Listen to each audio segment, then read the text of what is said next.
The 93X Half-Assed Morning Show. 93.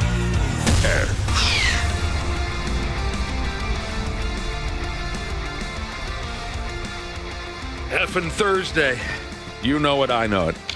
It's Thursday. Welcome to the latest edition of the 93X Half-Assed Morning Show. Live from Minneapolis, Minnesota. Home of the Minneapolis Bullfrog. Haven't tried that. I was asking Josh off air a couple minutes ago. I was asking Josh because he knows things. He knows young people, middle-aged people, old people. You've got... I'll go back to the zygote if I have to, from the very beginning to the very end. I know people. I don't know what any of what did you say right there? You guys don't know what a zygote is? I you do never not. had health class or anything like that? Not in a while. Yeah, it's been a while. Oh, I thought that was a decent joke. It would be, I think, for educated people. Oh, but today sucks. I liked it, Josh. It's okay. you never didn't learned get about that, did you? Yes, I did. Yeah. Josh I has hope a so. good finger on the pulse of every damn buddy. So I had to ask Josh. He's a good source. Always. He really is. I asked him, do people still find this gimmick funny? And the bit is, the Dirty Sanchez, the Donkey Punch, the this and the that, the funny names for supposed sex acts. Is that still funny? Is that still a thing? It'll get me. I mean, it's a little played out. We've heard those over and over and over again, but sometimes you'll hear a new one and it's pretty good. Okay. And that's where I got the Minneapolis Bullfrog. Apparently that is the most popular sex act from here in the state of Minnesota. Sex acts that more than likely have never actually been performed by anyone anywhere ever. Oh, never. But like that one's never been performed. No. Nobody would want that. That would hurt, too. The man and the woman would not want that. are you talking about the specifics of the Minneapolis Bullfrog? But, they have these wacky names that folks seem to enjoy. So here's the deal. This apparently is an old article, but it's found some new footing on the godless internet. It's recently been reposted. So somebody took the time to swing by the Urban Dictionary, and they made a compilation of these different hilarious sex acts from each state. They're specific to each of the 50 states in our union. The Minneapolis Bullfrog, like I said, was the winner around here. And I'll briefly look to see if I can give any details on the sex act. Odds are I won't be able to. I'm not going to say jack squat about the details behind the North Dakota hot air balloon. I can guarantee you that, because we will be out on the streets without a job within minutes, I think, Josh, if I mentioned the specific steps to perform a North Dakota hot air balloon. No, really? I think that one would be safe. Again, this is something that no one has ever done, no one's ever requested, and no one will ever do. Right. Hey, speak for yourself. You don't have cameras in my bedroom, Josh. There are people out there who will claim that they've done these things. I would kill somebody if they did Dana, this. take it as a guy who just made a zygote joke that went nowhere. I do have cameras in your bedroom. You got your South Dakota soggy taco. So we're going to start here in the Midwest. We went with the Minneapolis Bullfrog, the North Dakota hot air balloon, the South Dakota soggy taco. Who else is around here? Wisconsin. Wisconsin has the Green Bay butter churner. This is a multi-stage sexual act. And again, I'm not going to bother with that one because I'll have to call my brother-in-law at the friggin' Chrysler plant to get myself a job. What's the other state? The Iowegians, what do they do, according to Urban Dictionary and according to this weird list? The Iowegian atomic corn bomb. Sounds like you do some damage. I haven't heard a lot of these. Josh, it requires 1 full day of preparation for the Iowegian atomic corn bomb. That'd be perfect for... Yeah, it's perfect for people who schedule sex. Yeah. I know a couple couples who do just that.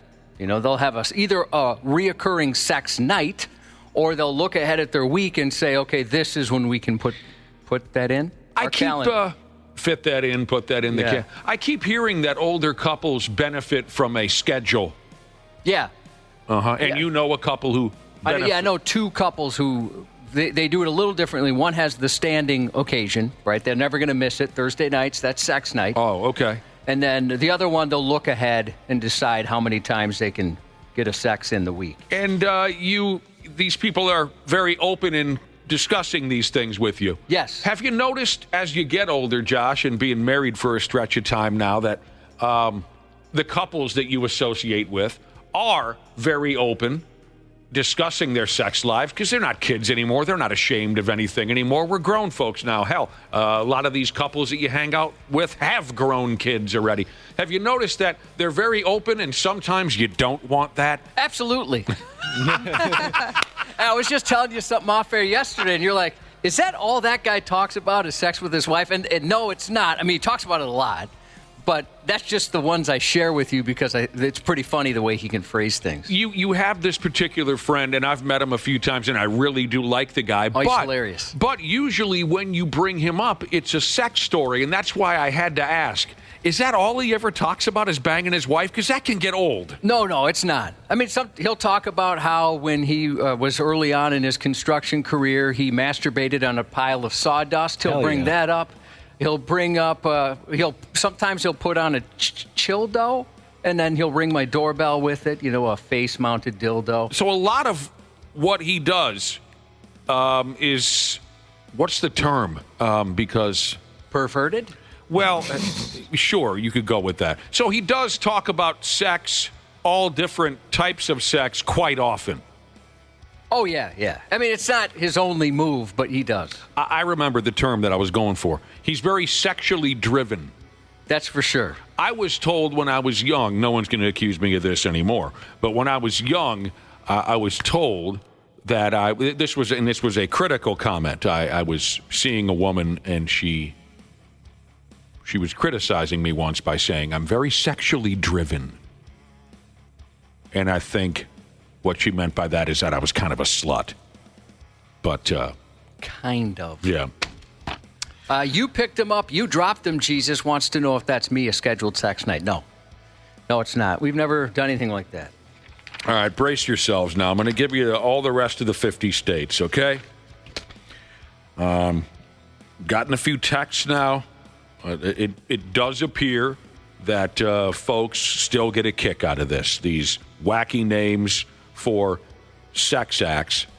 And here we have it where every state has its own favorite move. Again, don't even text in and try and tell us that you've performed any of these sex acts because we know that you're lying. We know you're lying. A lot of folks like to claim. We know you're full of it. The Alabama Hot Pocket, the Alaskan Fire Dragon. By the way, if you look up the Alabama Hot Pocket, they also say it's called Porky Piggin. That's not Porky Piggin. Mm-mm. Porky Piggin is wearing a T-shirt while doing it. That's the way I was taught about Porky Piggin. Yeah, that's your style. That's my move. The Phoenix Riot Shield comes out of the state of Arizona. The Arkansas Knuckleball. The San Francisco Steam Train. Oh. The Denver Dripping Donkey Doorknob. Yeah, that's never happened yet. That sounds like a lot of steps. If you go to Connecticut, somebody might ask you if you're interested in the Hartford hot sauce. The Dover Dust-Off is the #1 move in Delaware. The Tallahassee Night Train in Florida. In Georgia, you might have to try the Georgia Scorcher. The Honolulu Handshake. The Idaho Potato Sack. The Peoria Handshake. There are a lot of handshakes involved. There's the Lake Street Handshake here in town. Sure. There's actually a Lake Street Handshake Jesus out there. Mm-hmm. Indiana, #1 move over there is the Indiana Clown Pie. Here's the thing. Some of these are crimes. Yes. If you look up some of these, Definitely. these aren't funny sex acts necessarily. They're criminal in nature. I'm not even bothering to look any of them up. I Some was of them, disappointed with every single one I looked up. yeah, a few of them are absolutely unacceptable. Yeah, and that's how you become single pretty quickly, too. Hopefully. Well, yeah, you can't be. You're usually not dating somebody in what's that called? Isolation in prison. The Topeka Destroyer, the Kentucky Lawnmower, the Louisiana Bull Ride, the Maine Garden Gnome, the Baltimore Blowfish, the Massachusetts Slurpee. In Michigan, try the Grand Rapids White Sauce, the Mississippi Meat Hook, the Missouri Compromise.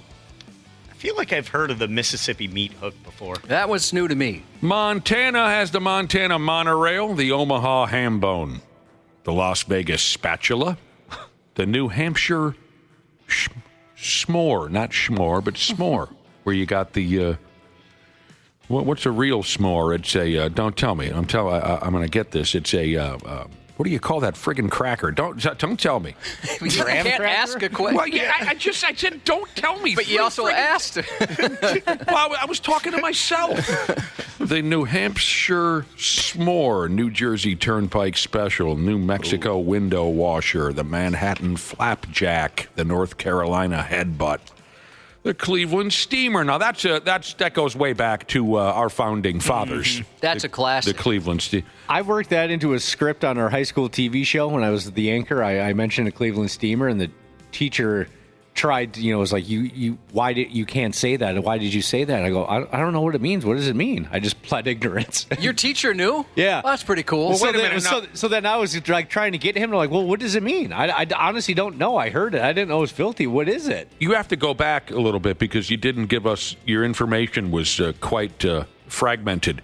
Your high school TV show? We had a TV show in high school. It was like a weekly, news a news updates. show. Yeah, exactly. Oh, the news show. I thought you had like your own little high school sitcom or something. No. Okay, It's just, yeah, sure. Here's what's the latest on your girls' volleyball team. That You type were of an stuff. anchor on the television morning news at your high school. Mm-hmm. And I worked Cleveland Steamer into a script one day, and then the teacher, was upset about that. And I said, well, I've just heard that phrase. I don't know what it means. What does it mean? What's a Cleveland Steamer? And then he didn't want to get into it because he didn't want to tell me that he knew what a Cleveland Steamer was. So it was kind of a game of chicken. I hear you on that one. What have I left out? With the kids, I would always just say, I don't know. I know it's a sex thing, but I don't really know what that means. Yeah, you'll find out when you're older. The Oklahoma Pink Sock, the Oregon Mud Puddle, the Philadelphia Sidecar, the Rhode Island Hot Dog, the South Carolina Wild Turkey Jerk, the Tennessee Log Jammer. We're getting there. Texas Chili Bowl. Utah. Utah has something called Mormon First Base. Oh, this one I can read. Yeah, this one's adorable. Mormon First Base is the most popular sarcastic sex act, I guess is the term that I'm going with this time around. The most popular in Utah is Mormon First Base, which is engaging in hand-to-hand contact. In other words, holding hands. Vermont has the Vermont Maple Tapper, the Virginia Hand Jive, Seattle Snorkeler, West Virginia Hand Puppet, and we wrap it up with the Wyoming Prairie Dog. The Mormon First Base reminds me of the Christian side hug.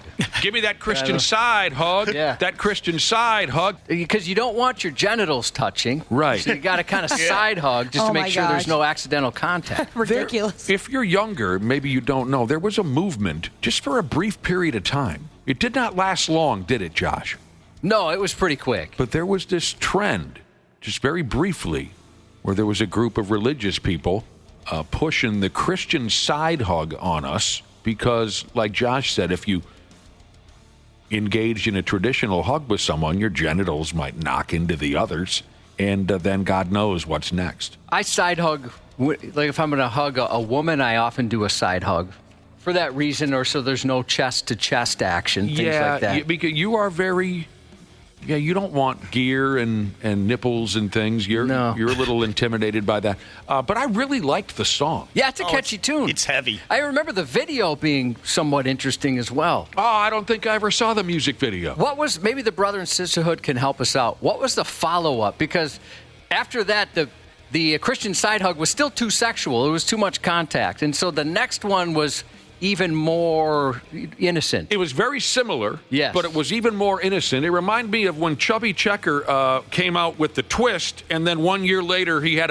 his next hit single was called "Let's Twist Again." Mm-hmm. The kids pumped out Christian Side Hug, and then the follow-up single was very similar, but even more innocent. God help us, and I don't mean to be cute with that. I can't come up with it, but I remember we tried to Google it. God dang it. Yeah, I'm trying to find it too. Well, it wasn't an air slap, was it? Or that sounds right. I'm a rough rider filled up with Christ's love. I dig that. It is the Christian air slap. Okay, thank you, Fauché Maintenance Ninja. The Christian air slap.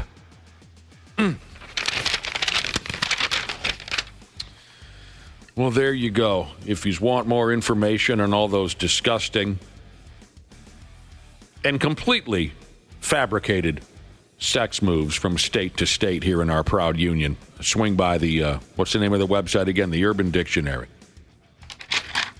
I don't know. I had that sitting here for a few days, and I thought, like I told you, I had to ask Josh, is this still a thing? Well, it is. That article recirculated, so obviously people are still into it. Still a friggin' thing. Eastbound at Sundown Jesus thought it was called the Christian double anal. No. Oh, no, that's something different. That's on the other side. Jesus. That reminds me. Uh-oh. Many years ago, I was involved in, and I don't blame you, really. There's nothing, I don't blame you if you attack me. Because there's nothing you could say to me that I haven't already said to myself. But years ago, I was involved in fantasy football. Oh, my gosh. I was. Like I said, there's nothing you could say to me that I haven't already said to myself. But if you feel like hollering at me, I have it coming. I was involved in fantasy football. And maybe some of you know, a lot of times when you sign up for fantasy football, everybody wants to come up with a funny name for their team. Right? That's like the best part. You got to come up with a funny name for your team. You don't like that? I actually enjoy that. Yeah, I absolutely love it. I mean, if you like those sex terms, it's, kind of like that. It just got tired, Josh, to me, after a while. After 10, 15 years of fantasy football. Just say you're Don, and this is your friggin' team. The bit just wore itself out. Of course, I see the humor in it sometimes. But anyway, one guy that I was in a league with, his team name was DVDA. And I had to ask. And, it stood for double vaginal, double anal. Whoa. What in Is that the even world? possible? It is possible. I would think one alone would be difficult. That's not even a good name either because you have to ask. Right. Yeah, you're right. But that was the route he wanted to take for his, and I just didn't get it. I didn't know the guy well, so I didn't know. Are those his initials? What is? Whoa. But it stood for double vaginal, double anal. So this is simultaneous. Yes. Mm-hmm. I don't think that could happen. It happens. I don't think just one of those could happen. It happens. Just gave me the chills. Yeah. We'll clean up our act by 8:20 this morning. We have a guest. Dr. Andrea will be here. Dr. Andrea Johnston from Gehrman Animal Hospital there in Minnetonka. She's going to swing on by again and help you out with any issues you have with your house pets. I'm excited for a couple reasons. One, she's always great. I mean, from day one, she's been awesome. Also, Army Mailman Jesus made 2 Dr. Andrea themes that he sent in. Theme songs? Yep, 2 of them. And so I'm looking forward to playing those for her. But you guys want to hear him now? We got some time. Yes. Who is this now? This is Army Mailman Jesus. I'll be damned. Is he an artist on the side when he's not an Army mailman? Well, we've met him several times, and I didn't know he was a musician. And so he sent in a couple. I've never met the guy. You've met him. You've definitely met him. Dana, I don't know. Do you have any more info on this? Did he give kind of a background? No, he didn't. He passed them along, and they very well put together. Oh yeah, he knows what he's doing. Does it have that bass line that like the Christian side hug It's does? a different style. It's more Different- rocking. Oh, okay. More rocking. So here's one of them. Dude. Early morning tuning in, Doc Andrea bursting in, 93X is buzzing bright, ready for a wild delight. All right, can we hit pause on that? Is that him on the guitar and everything? I'm guessing so. I And don't he know. said something Like I said- about 93X and Dr. Andrea. Yeah, there's more. King Josh with jokes so bold, Wobbles laugh with its weight in gold. Doc Andrea laughs with glee, Dana and Ashley as wild as could be. Dr. Andrea on the air, healing pets with tender care. Half-assed crew with link to spare, radio waves they tear the air. Isn't that awesome? Okay, it sounds incredible. It sounds like legitimate and all that. Do you have a lyrics page? Because I can't understand what he's saying. Yeah, that would help. I don't have that. Maybe we can print that up before. This dude before she comes should out. go on tour. I know. Here's another one. Early morning tuning in, Doc Andrea bursting in, 93X is buzzing bright, ready for a wild delight. Nick and Josh with jokes so bold, Wobbles laugh with its weight in gold. Doc Andrea laughs with glee, Dana and Ashley as wild as could be. Dr. Andrea on the air, healing pets with tender care. Half-assed crew with wit to spare, radio waves they tear the air. I would throw my panties at him if I saw him live. That is really awesome. He is really good. I think the kids say those songs have balls. They do. Army mailman, Jesus, thank you so much. That is just really good stuff. You got a voice on you and everything. Kind of makes me want to get back into a band. You want to get a band going? Sometimes I do, but then I think about like having to get together and practice and stuff like that. No, and no, no, performing we're not shows. We're not going to practice. We're not going to do shows. Just say you're in a band. Yeah, we'll just get a band together. Honestly, the best part about those songs is we can leave them in, can't we? You never Listen to know, the Ashley. You're talking about podcast? the podcast? Yeah. I have Never no know idea anymore. nowadays. Well, that was Darn. pretty. Well, maybe. That's pretty friggin' cool of that character, Army Mailman Jesus. We appreciate that a lot. I heard him say, "I need some lyrics though," and it's nothing against you. I can't understand what anyone's saying in songs anymore. I just can't, But that's great. Yeah, I might get into a band again. Big Al, my bro, Big Al. Of course. He, did you have a sneeze that about came out of your face right there? I burped off air. Oh, you burped? Yeah. I saw you duck away from the microphone. Big Al is making himself a couple of those cigar box guitars. He knows how to do stuff like that? Yeah, he knows how to build things. Oh, wow. He's building himself a couple of cigar box guitars. Now, it might be, well, people were asking, who else could be in the band. I did drop your name, Josh, because you know how to play a real guitar. You got plenty of time to practice because Big Al has no idea how to play guitar, but he's making a couple of cigar, and I thought maybe eventually we could get something cooking. Yeah, it wouldn't. It'd be fun. Maybe we could practice over Zoom or something. You ever seen one of those 3/4 string cigar box guitars? Absolutely. Those Yeah. are really cool They looking. are cool. And they look like maybe even I struggle horribly with the guitar, but it looks like maybe even a guy like me could figure out something. So maybe there's hope for Big Al. Once he builds them, maybe he could become a blues man. I was just thinking along just, having just a few strings. I want to learn how to play the banjo. Wouldn't that be something? I was watching Steve Martin play the banjo and thought, I'd like to learn how to do that. And the accordion like Weird Al. Oh, that'd be cool. Well, that's some great stuff. I hope Dr. Andrea, I'm sure she will appreciate those theme songs. So we might as well get going again. Dr. Andrea at 8:20. Before that, at 7:30, Randy Shaver always ducks in at that time. I think Brad Ryder is going to join us today because he's unavailable tomorrow. Not that really, matters too much. Matters. But Brad, That's Brad. Brad will be here. You're a terrific crowd, and we appreciate you hanging out. We'll be back in a few minutes here on the Half-Ass Morning Show. Stupid news on the Half-Assed Morning Show. F me. You know, we were talking a few minutes ago. We've got a wonderful guest stopping by in a couple hours here on the Half-Assed Morning Show. Our favorite veterinarian, Dr. Andrea Johnston from Gehrman Animal Hospital in Minnetonka. She's going to be swinging by. She'll take your text messages on any worries or concerns you have about your adorable little house pet. Josh goes ahead and says, hey, we got a listener, Army Mailman Jesus, who created a couple of theme songs for Dr. Andrea. And they were impressive. I mean, very impressive. So then we started talking about, well, maybe we should put a band together. We were inspired. Text messages came in and said, you guys don't have to practice. You don't have to do this and that. You can just use artificial intelligence to create songs. Josh tried it over there because he knows how to run a friggin' computer, don't you, Josh? Well, this is easy. Anybody could do this. I couldn't. You created, within minutes, you created a couple of songs using artificial intelligence with lyrics and everything? Yeah, so the brother and sisterhood, genius. Hilarious, handsome, sexually active, all the above. And they're like, hey, you know what? Check out these websites. So I checked out a couple.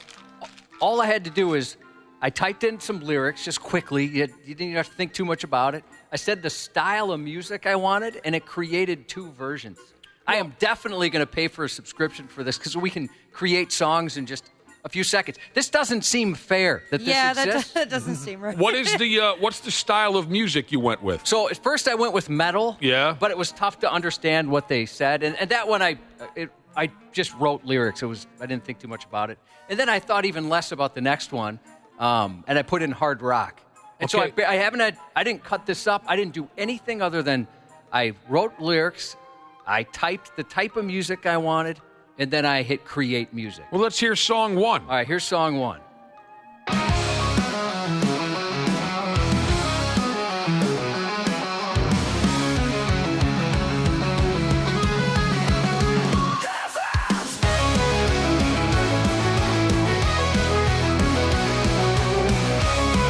There's a lot of swear words in it. Half-Assed Morning Show is on the air. 2 are bald and 3 have hair. But when you tune in on the radio dial, there'll be something gross involved. That was good. Dude, 2 are bald and 3 have hair. Nice line. I can't believe it. That took you 1-2 minutes. it took longer to process. It maybe took a minute. 2 are bald, 3 have hair. To write it, it took maybe 30 seconds, and then I just had to type a couple things. So I heard the beginning of that one. Just I wanted to see if you could understand it. So here's the other one it kicked out. I haven't heard this one yet. Come on. Half-Assed Morning Show is on the air. 2 are bald and 3 have hair. We can tune in on the radio dial. There'll be something gross and vile. Unbelievable. Dude, that's cool. Life is worth living again. Half-Assed Morning Show is on the air. It wouldn't be worth asking you how in God's name this is possible, would it? It wouldn't be. I have no There's clue. no way you could explain it. There's no way I would understand it. I mean, it sounds This like is a guy exciting. singing. It's frightening. It's everything all wrapped up into one, that you can create something like that in 2 minutes with a little bit of lyrics and an idea. All right, I'm changing the style to rap. Yeah. Now it's gonna. Write some quick lyrics over there. You know, we'll I get. was just gonna try the same one. Okay. The same lyrics with rap. No, that'd be fun. That'd be fun. Let us know shoot. when you have it handled. Looks like now I got a. Dana, I'm gonna need your credit card. Okay. No hurry, because we know how quickly you can produce a song now. I know it's crazy. Use the same lyrics. Give us a rap version. Let's see if this will let me do it. So is that what Army Mailman Jesus was doing? I have no idea. We don't know. I don't know. All right, here we go. We'll get started with the stupid news, and Josh can holler at us when his single drops, and we can hear police in stupid London, England are looking for a character who does not follow along with my dead grandmother's old motto. And her motto, as some of you know, is, or was, piss isn't funny, piss is piss. This individual does not follow. Cops in London are looking for this jackwagon who apparently pissed in the iron. You know, that thing that some people run along their clothing. I always make it worse when I use an iron. Never piloted one in my entire life. I just burnt a hole in my skirt using one. Stupid. That's terrible. This individual urinated in the iron. Oh, no. Come on, dude. Well, you didn't catch it the first time? No. That's kind of scary.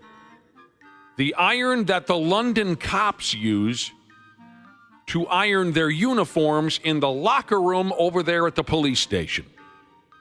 Oh, and it's hot. It's gonna It be is hot. Hot yeah. urine. Yeah, and then no. you could use the steaming That's function what- too. That's what I was thinking of, Waffle. Oh, I bet it smells Urine great. steam. Urine. So someone upped and took a squeege in the iron. And all the cops, all of their slick-looking uniforms came out smelling like hot urine. And the whole room, for Christ's sake, I'm sure, at the same time. Solid prank, I guess, not my style. But some of you maybe dig it. And the cops want to charge this mystery prick with what they call here criminal damage. Because of the whiz in the iron gimmick, some of the London cops there, their uniforms turned up with pee stains. And again, the obvious smell. The story also says some other unknown piece of police equipment was damaged by the hot urine. I don't know what it was. Mysterious.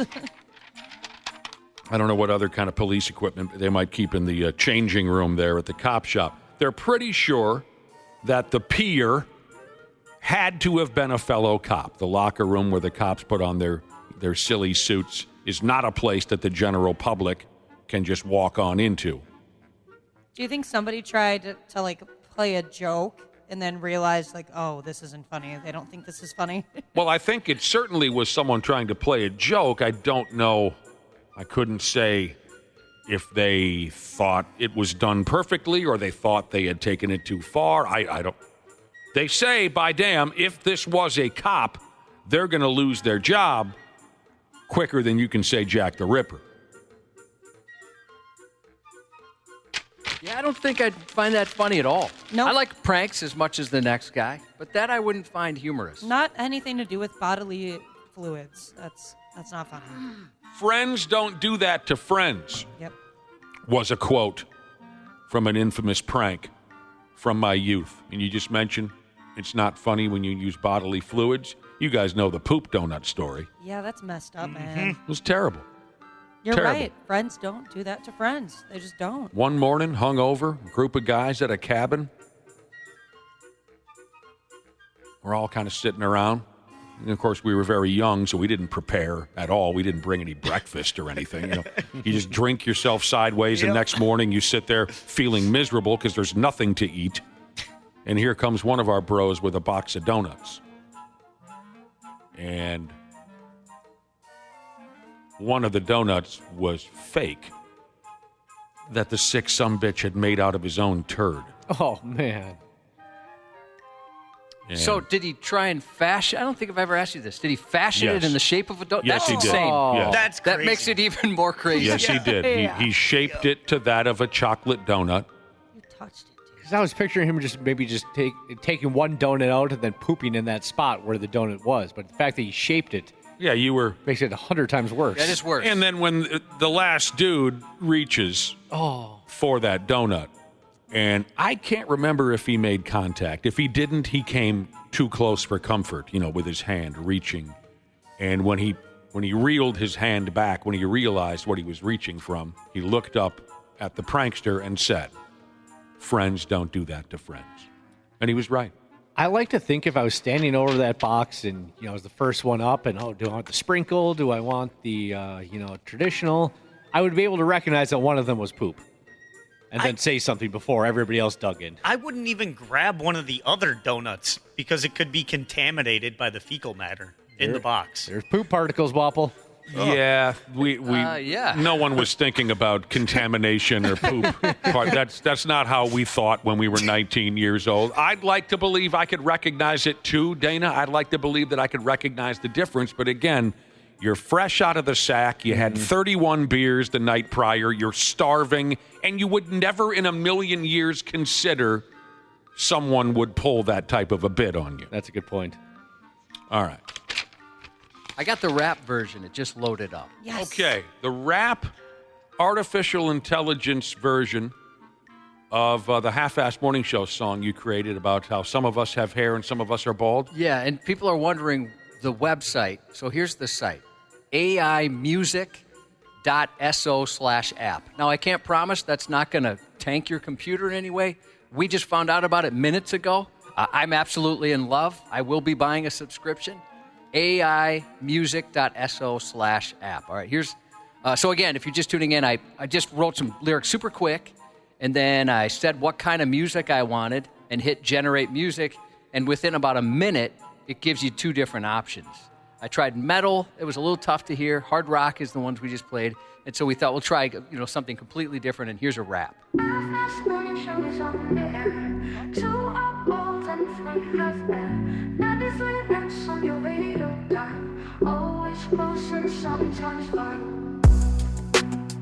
That's insane. Come on. All right, let's hear the other version. Half-Assed Morning Show is on the air. 2 a ball and 3 out of air. 93X on your radio dial. Always gross and sometimes vile. One, This is the style of music my wife listens to. check. On the mic, one. Come on. Boom, and then it kicks in. Yeah. On the air. I like this it, Cubby. is so awesome, yet a bit frustrating because remember how long we'd stay here producing songs and stuff like that? Lord have mercy. Just trying to find the work parts, playing instruments. I didn't even think about that, but we used to drive ourselves crazy sitting here for hours. 20 years ago, 25 years ago, we would sit here all day. You're right, trying to create these sound beds and rap parodies and whatnot. And here- Wapple, your morning songs, how long did it took us, you and I, hours each day to Hours. put those together? Yep, every single day. Now these schmucks can do it in 2 minutes. Yeah, I had one on my phone. It was called Donna. It's like an app that you can get to on like Google Play Store and stuff like that. It's the exact same thing. You type in like a little keywords about what you want the song to be about, and then the style of music. Here's a listener saying, see if it can recreate the Bang Boat song. What is the Bang? Oh. Skull. Is that one? Yeah. I love So it. we made that one. Yeah, we did. We did create that one, the Bang Boat song. I don't think we should touch the Bang Boat song because it's perfect the way it is. I love it. Yeah, we're not social anxiety. Jesus, good idea, but why F with perfection? Our Bang Boat, Minnesota Vikings, of course, 20 years ago, whatever, what the Bang Boat incident, we created a parody of the Love Boat theme, and it was perfect in every way. But yeah, that gimmick, that machine you've got over there, Josh, it's obviously capable of anything. And it's super easy. Mm-hmm. So I can't believe how easy it is. All right, now I'm going to do, Nick, you love ska. Somebody recommended I try a ska version. I do love ska, yeah. I miss all those concerts I used to go to. I used to love to go see No Doubt because they're a ska band. Less Than Jake was one of your favorites. Anything ska related. Yeah, so you have a ska version ready to go? All I had to do is I just changed the style of music, hit generate. Oh, God, I'm going to puke. And so it takes a little bit to get going here, All right, but well, holler at me. I got some spinnies. An old pal of my dad's used to say, when he really got loaded, he would say that he was drunker than a peach orchard boar. I always loved that one. He also would say at times that he was, quote, stiffer than a one-armed paper hanger. Anyway, there's video going around of what it really looks like to be drunk as a pig. This here video goes all the way back to this past Independence Day. Why it's now just coming around, I don't know, and it doesn't matter. A couple in Colorado, they've got a little hobby farm, don't you know? They left a pile of Steve Weisers unattended in their garage, and their big fat-ass pet pig by the name of Strawberry got into the garage when nobody was looking and drank up all the beer. And the video shows old Strawberry the pig wandering around the property hammered off her ass. This is adorable. Have you seen this, Ashley? Yes, I have, and I absolutely love it. And it is also up on 93x.com. That is just absolute. The folks who own Strawberry, yeah, you should see this video. They say that she's a 7-year-old Juliana pig, whatever that means, and they call her the love of their life. I understand. She would be the love of my life, too. They said her best friend is a duck. Oh, my. Stop it. You didn't see that part of the video? No, I didn't. In the video, after drunk-ass Strawberry the pig stumbles her way into what I believe is her pen, as Strawberry is, just dizzy, drunk as hell, stumbling around and trying to settle into her pen to pass out, you can see the duck friend waddle over to check on Strawberry. And the duck looks genuinely concerned, as if it's thinking, damn, girl, are you going to be okay? You got to see the duck friend, Ashley. You're going to cry your eyes out. I'm about to. In the video, you can see that Strawberry the pig, she blew through all different kinds of beer. They had a damn tavern in that garage. They had all different kinds of canned beer, which is my favorite kind. And it was the duck that gave the folks a heads up as to what was going on. They said the duck was making a hell of a lot of noise outside, and when the hobby farm folks came outside, they found Strawberry looking like she just got back from a night out with Dale Earnhardt Jr. and Stone Cold Steve Austin. And the duck friend was worried about her pig pal. That's why the duck was causing all that noise. This is so He was cute. worried. Why, Strawberry, why are you acting this way? I better call mom and dad out here. A lot of fun to watch the video. The next morning, they found Strawberry looking good. Well, she's a big girl, that Strawberry. She can hold a lot of beer. They said they found Strawberry pushing around the empty beer cans with her snout, trying to find a few more drops of beer. Oh, wow. Little hair of the pig that bit you. Yeah. She's got a taste for it now. Yep. Oh, no. They said Strawberry seemed fit as a fiddle the next morning. Not the kind of character that gets overhangs. But, she's a big girl. Mohawk Mechanic Jesus said they had a pot-belly pig named Ivan. When he was little, he went out in the back and ate fermented crab apples, got drunk, stumbling around, passed out, and the next day he was crabby as hell because of how hungover he was. Oh, poor guy. That's so adorable. We're going to have Dr. Andrea, veterinarian, in studio here a little bit later. And I'm sure she'd say the same thing. It's a dangerous thing. It can be a real bad idea to try to give your dog beer or hard liquor. Yeah, I've never seen that, but in my day I've seen plenty of dogs drink beer. I had a dachshund that would, when I'd have 8-10 guys sitting around the garage drinking beer, he was a tiny little prick. We could barely notice him, and usually have some tunes cranking, so we couldn't hear what he was up to. He would just walk up and bloop, use his nose to tip over our cans of beer and then drink them up. Yep, I had a dog and like that. we wouldn't notice. Now, he never showed any signs. He really didn't. Gehrman, I guess. It was a dachshund. Maybe that's why it took a lot more than a few tipped over beers to get him drunk. I don't know why, but he never showed any signs. But one night, my brother had this big fat-ass black lab. And, again, stupid idea, but we were filling his dish, his water dish. We were filling it with beer all night long. It was dumb. But I will say it created some laughs because this dog was obviously drunk. He was doing things he wouldn't normally do. He was a real low-key black lab, like most of them, right? Yeah. He would just kind of hang with us and very, very affectionate. He became this rogue party animal after a while to where we stopped giving him beer after a while. We just figured, okay, this is too much. He wanted more. So he put his right paw in his water dish, and he was using his left paw to kind of ski around the room on it. Do you understand what I'm... Almost like he had his right paw on a skateboard, and he was acting like a maniac. My dog used to sneeze whenever they would, so you would always know if they were trying to get into your beer because it just immediately sneezed from the Maybe hops, I'm guessing. They were allergic. I was going to guess the carbonation maybe got It's him. kind of adorable, to be honest. Little bubbles tickled their cute little noses. He's into the beer again. While we're talking about animals now. Oh, no, Josh. What? A raccoon fell through the ceiling at an airport in New York, and it was just as hilarious as you might imagine. How embarrassing. This is up on 93x.com. Unfortunately, the video kind of sucks. Yeah, could be better. Sit still, for Christ's sake, if you're going to take a video. What was this person doing, jumping jacks while it's just... And anyway, I wish the video was better. LaGuardia Airport is what they call the joint. It was total chaos, at least that's what the story wants us to believe. A raccoon suddenly fell through the ceiling there at the check-in counter, or whatever they call it at the airport. It was caught on camera, although terribly. The raccoon came a-crashing through the ceiling.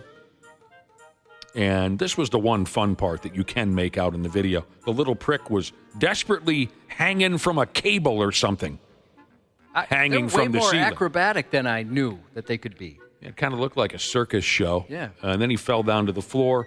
And there were some grown people who made asses of themselves, just running and screaming like it was a Bengal tiger or something. For Pete's sake, it's a raccoon. Yeah. He doesn't want to be near you, I promise. It's kind of fun. Police in the neighborhood say they tracked down the raccoon and, quote, safely released it outside. Yeah, right. That raccoon's dead. And now airport staff, they were looking all up and down the airport to see if Ranger Rick there had any friends or family living anywhere else in the airport. I'm guessing they're going to find. I doubt he was up there all by himself. I've been to LaGuardia a few times. It does not surprise me that they have raccoons in the ceiling. Oh, is it pretty crappy? Yeah. I picture it crappy. Maybe that's not fair, but you can confirm that. Yes, I can confirm it. I was there once, too. I don't remember much about it, except I was at the wrong airport. Did I ever tell you this story? That blows. Coming home from Ireland, and oh, God, all I wanted to do was be home. You guys know I've told you about that miserable trip to Ireland. Yep. So all the way from Ireland, we land in New York City. And then I just got to get on one more of those friggin' stupid airplanes. And that'll take me back to Minneapolis, and I can finally just... So, I mean, I'm already cooked. And we're at LaGuardia Airport. What's the other airport in New York City? JFK. Okay. We're at LaGuardia Airport. I'm basically laying on the floor. We've got like 2 hours until we get on the airplane to go back home. And I don't know why it possessed me to go to the counter and ask any questions, but I went to the counter and asked the lady about something.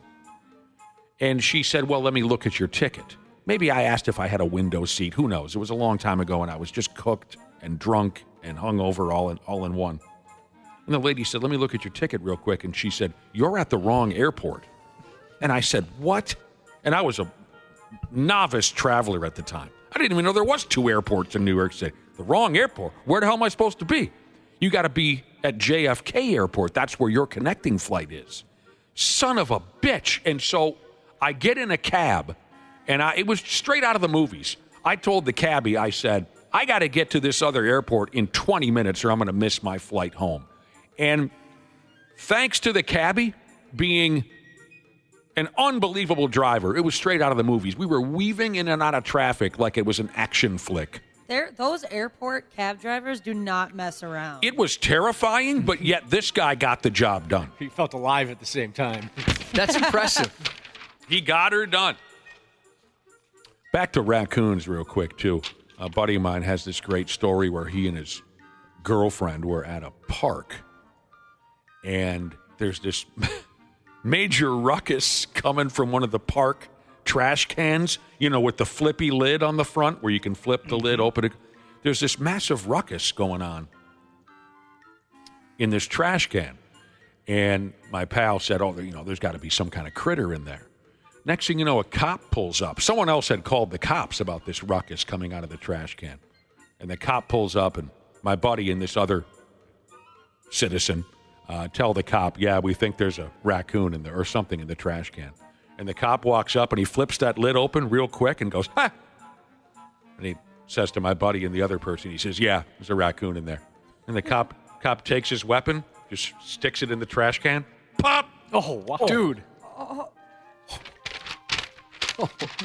I'm glad I wasn't there for that. Yeah, that's He hates that trash. wow. Not that I'm a raccoon lover or anything. The cop kind of stuck his hand as far as he felt comfortable sticking his hand in there. He turns his head away. Bap! No more ruckus coming from that trash can.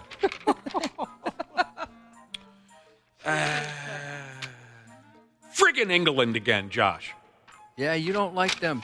You have an irrational hate for the English. A prolific shoplifter has been banned from wearing wigs. Can you imagine? Interesting. I've never heard of that. Yeah. I've never heard of a wig banning. It doesn't seem like that's something they can ban you from. I imagine they'd have a hard time enforcing that. A court made the ruling. A court made that ruling. You are banned. I'll tell you more. They have like a picture up at Spirit Halloween of, hey, don't sell a wig to this person. This is a lady, this prolific shoplifter. She's been banned from wearing wigs because she keeps stealing this and stealing that from stores in her neighborhood while wearing a... She goes by the name of Hannah Roberts. She's 33, and she looks like she smokes rock. She shows up at a store here. She steals some things. And then she fights with store security and whatnot. She's just a pain in the ass. And her new gimmick is to show up at these stores wearing a wig to conceal her identity so the store owners don't say, oh, yeah, that's that shoplifter who then wrestles our security force. Yeah. So she's now been wearing wigs. Like I said, I think she smokes crack rocks because there's no way anyone's going to be fooled by this, especially when you see a picture of this gal. She has a massive, horrible tattoo on her neck, which is a dead giveaway every single time. So she went to court, and now she's been banned from entering pretty much any store in town, and she's prohibited from wearing a wig or a hairpiece. Yeah, she tries her best to cover up that tattoo, but that thing is prominent and gigantic. Mm-hmm. And the meth sores also kind of. Oh, does she have the sores? She does. Oh, okay. Yeah. Oh, no. It's a hot look. I heard a story once about a bar downtown. A friend of mine's family used to run this bar. They might still run it. I don't know. I don't talk to them as often as I used to, but they had a problem at this bar downtown. This dude would show up dressed as a lady, wearing a wig, of course, wearing a wig. And the reason he dressed up as a lady is so he could go on into the ladies' room and drink out of the toilets. Oh, that ain't right. He loved to lap up the water out of the ladies' toilets. It was delicious and refreshing, and he was willing to dress as a woman and get arrested over and over again so he could lick up that cool, refreshing ladies' room toilet water. Dude. I would never predict that. If you gave me an hour to come up with all the possible things he could be doing in there, I would never think drinking the toilet water. Yeah. Maybe sniffing the seat would be as close as I could get. He'd just give it a good, even the bowl, he would give the bowl a lick down. Oh, no. And then he'd go in and drink up that toilet water because maybe there's, something tasty that's been left behind. What? Yeah, I've never wanted to give like a urinal or a toilet a good lapping. And this is 35 some years ago, so you'd show up and, good evening. He's dressed as a woman. He's not. But they did fall for it a few times. They did. He made an effort. It wasn't just like you see in a 70s sitcom where a guy puts on a wig, but he's still got 5 o'clock shadow and a cigar in his mouth. I mean, he made the effort to where he fooled him a few times so he could lick it up. There's all different types out there, Josh. You know that. Yeah, as you've said before, well, maybe that is a yum you can yuck. Yeah, I don't want to be near that. Let's guy. go ahead and yuck that yum. Yeah, that one you can. I am comfortable yucking that yum. Hey, you lick your own toilet all you want. All right, fine, I will. Madness, Cubby. From one end of town to the other. Madness. There's been madness right here in this stupid news report so far. Here's one more for everybody and all of y'all. Ooh, and we get to talk a little bit about one of those new cyber trucks. Everybody loves the cyber trucks. Right? Well, they're a bit polarizing. Oh! Let's see if you can follow this, because there are some layers to it. Layers. Someone borrowed a Cybertruck on the car-sharing app called Turo. You ever heard of such a thing? Yes. You borrow or you rent a car. Oh, wait a minute. You rented a car. Yeah. Turo didn't work for me. Oh. I went with a different one. But I completely forgot. Not that long ago, you rented a hotshot, high-rolling sports car. Right. Okay. So yeah. cool. I don't know why or how I forgot that. So, someone rented a Cybertruck on a car-sharing app, and then that person upped and crashed it while chasing down a porch pirate who had stolen a package from their property. That's all very 20 plus 24, isn't it? Big, ugly Cybertrucks and porch pirates. We're surrounded by both. Very 2024. There's video of the crash from the Cybertruck dash cam or whatever the thing is. And it looks like, by God, that the Cybertruck driver forced the supposed package thief off the road and rammed the bastard into a tree. Both of their wigs came off. The Cybertruck was pretty mangled, too. Word is they're difficult to repair, so the owner is probably a little aggravated. It's unclear if anyone was arrested. So you rent a Cybertruck, and you immediately get involved in a chase with someone who stole your package off your porch. There is no word on what was in the package. Josh will show you what was in the package, won't you, Josh? You won't be impressed. But I can't say that I understand this here last statement. Maybe I should have just edited it out, but maybe it's helpful and maybe you just can help me out. It says here, this all happened within a few seconds. Apparently, the Cybertruck driver was already on the road, and they knew to go after the thief because the neighborhood had an existing problem with porch pirates. I don't know what they mean by that, and maybe it doesn't matter. Maybe he got like an alert on his phone or something that someone's there. Because like my camera will even say, "Hey, someone picked up a package," or "Somebody dropped off a package," that kind of thing. You so got maybe all he's got the- the same thing. You got all the latest techie tricks. Well, if your house gets broken into enough, you decide to maybe upgrade security a little bit. That is a factor. Yeah, and they probably also were on like one of those neighborhood watch apps too, where it was like, "Hey, this person stole my package. Watch out for him." And then he saw I'll tell him. you what. I'll tell you what.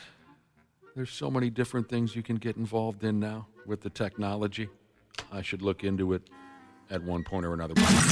Sports on the 93X Half-Assed Morning Show. Whiskey brand Fireball plans to collect heartbroken football fans' tears for their new whiskey. Well, that's one way to announce you're doing a collaboration with the Jets.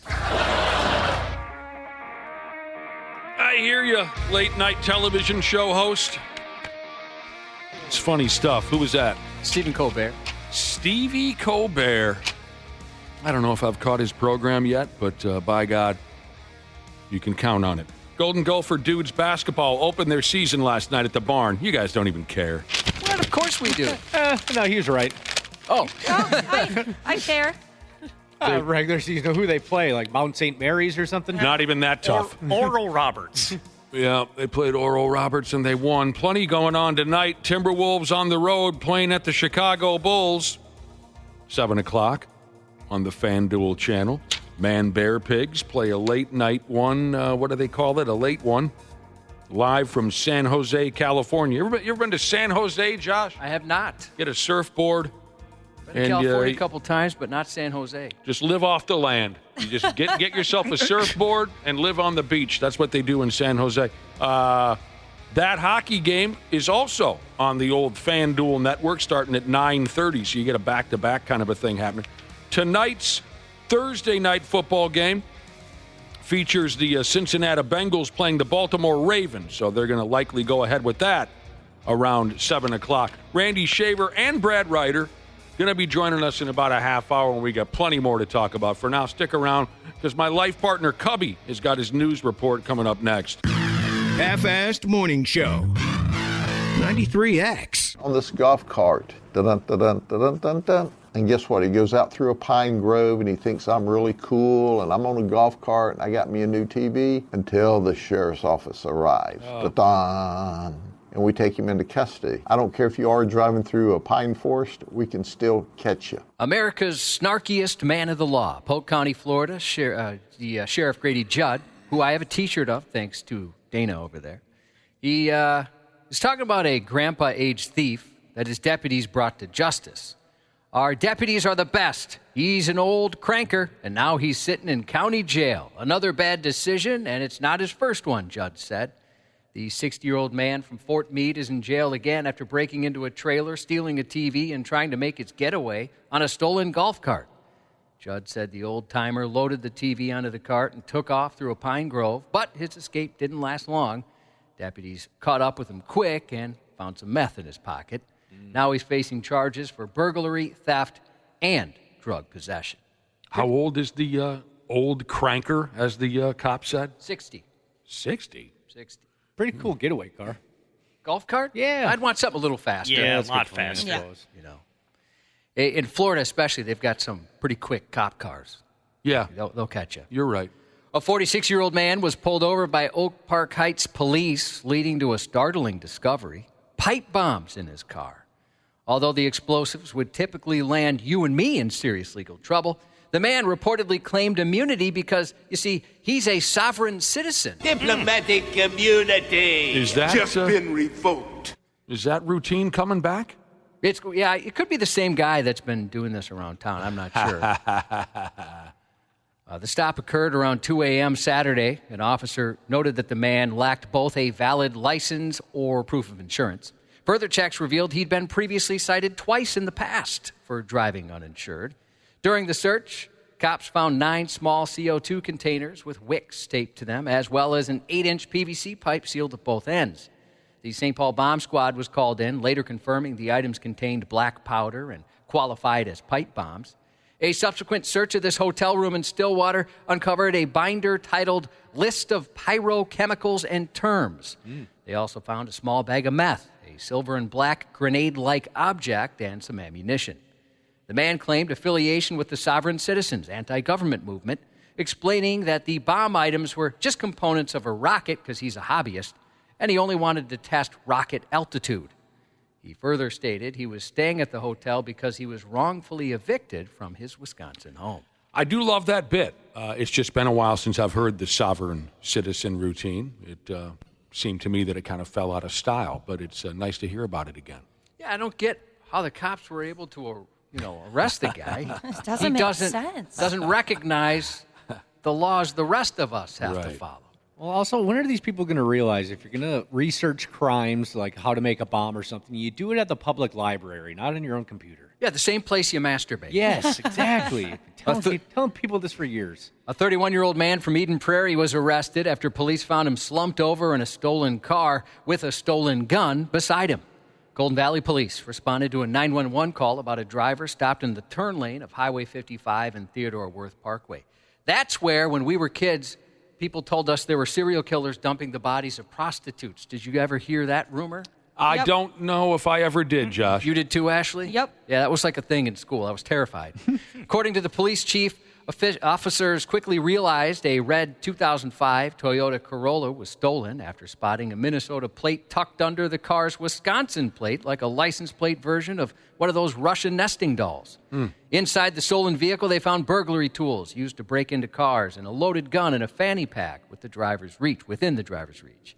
A quick check showed the gun had been reported stolen just a few days earlier from a car in Golden Valley. The man already had multiple felony warrants, 1 out of Ramsey County, 6 more in Hennepin County, and his license had been revoked. Just been revoked. Altogether, his outstanding warrants added up to over $250,000, and he wasn't even legally allowed to have a gun.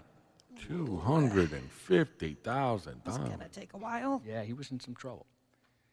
A 26-year-old man from Connecticut ended up in a whole lot of trouble early Tuesday morning when he tried to steal tires from cars at a hotel. Around 1:45 a.m., police spotted him in the inn's parking lot. When they told him to stop, he jumped into his unregistered Toyota Avalon, which also had the wrong plates, and he tried to make a run for it. He didn't get far as he totaled the Toyota by ramming right into a police cruiser in his failed attempt to escape. He didn't give up there, though. He took off on foot, disappearing into the nearby woods. Officers from surrounding departments quickly set up a perimeter, and with the help from a drone team and a canine unit, they eventually found him hiding in the trees, just stealing tires. So he would Hiding in the trees. steal tires off of cars in parking lots. So he's jacking up the vehicles. He's removing the tires. That's manual labor right there. Yeah, just get a normal job. Well, I mean, Might be easier. Well, of course it's easier, but A lot easier. the route I was going to take is if you're going to be a thief, I mean, steal cell phones, watches, something a little less taxing on your body. A man in England was dragged behind a motorcycle at close to 160 miles per hour, and it was on purpose. There would be a good balance of skid marks on the pavement and undergarments of most people, but that's not the case for Johnny Davies. The British daredevil set a Guinness World Record by intentionally being dragged behind his motorcycle at an astonishing 159.52 miles per hour. Man, did he lose a testicle or anything in the process? Nothing. Wow. He's standing up. The feat took place. I'm picturing. Okay, there you go. He's on his feet, huh? The feat took place at the Ultimate Supercar Show in Yorkshire, England, where Davies planted his feet on the ground behind a modified Kawasaki Ninja H2SX and let the high-speed ride propel him across the tarmac. You can see this on 93x.com. His motorcycle reached a top speed of 159.52 miles per hour during the stunt, surpassing the previous record of 156.3 miles per hour, also set by a British guy named Gary Rothwell in 1999. So, skiing on his boots. Yeah, creating some sparks and stuff. Looked pretty cool. Did they say anything about his footwear? They didn't. The article didn't mention specifically what he was wearing, but Pair of Chuck Taylors? definitely wasn't Chuck Taylor's. Maybe some rollerblades. Some sort. Yeah, wouldn't that be something? Ooh, you'd get cooking. An Argentinian man's girlfriend attacked him with a knife because she was upset he said hello to an old classmate. The couple was walking hand in hand. The Mormon, the Mormon first base. Is that what we learned earlier today from That's Utah? right. They were walking hand in hand when they ran into a woman who greeted him and asked how he was doing. The woman's simple greeting was enough to drive his 32-year-old girlfriend into a rage, pulling out a hidden knife and attacking her. Good Lord. Turns out the woman who greeted him that morning was simply someone he used to go to school with. But that hardly mattered to his girlfriend. She saw another woman who dared speak to her man and decided someone needed to pay. The jealous girlfriend reached for the woman, slashed her. The woman falls to the ground, but managed to stop another stab attempt. And she likely would have been killed if not for an unidentified man who rushed in to pull the girlfriend off her. Well, where was the boyfriend? He was right there. He just kind of was maybe shocked by the whole thing and didn't offer any resistance? After failing to kill the woman who sparked her rage, the girlfriend took it out on her 23-year-old boyfriend. Oh, no. At some point, though, she lost the knife and attacked the 23-year-old boyfriend with her bare hands before emergency services arrived. Man, we got to lock this one up. Yeah, witnesses said she just said hi, and he said, "Oh, hey, good to see you." And that was about it. No, yeah, they're out there. That is next level. There are folks who are that next level jealous. Oh, my gosh. There are many ways a Minnesota man could have handled a recent conflict differently. He could have shrugged the argument off. He could have walked away to cool down, or even blow off steam like the rest of us do, disappearing into a sexual fantasy about the Lumi body deodorant lady and letting our hands do the rest.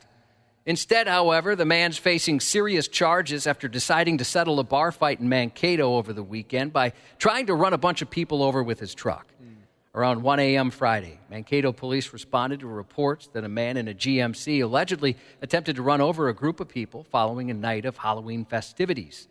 The incident began inside the bar, where the suspect got into an argument, slapped one of the victims, and was thrown out.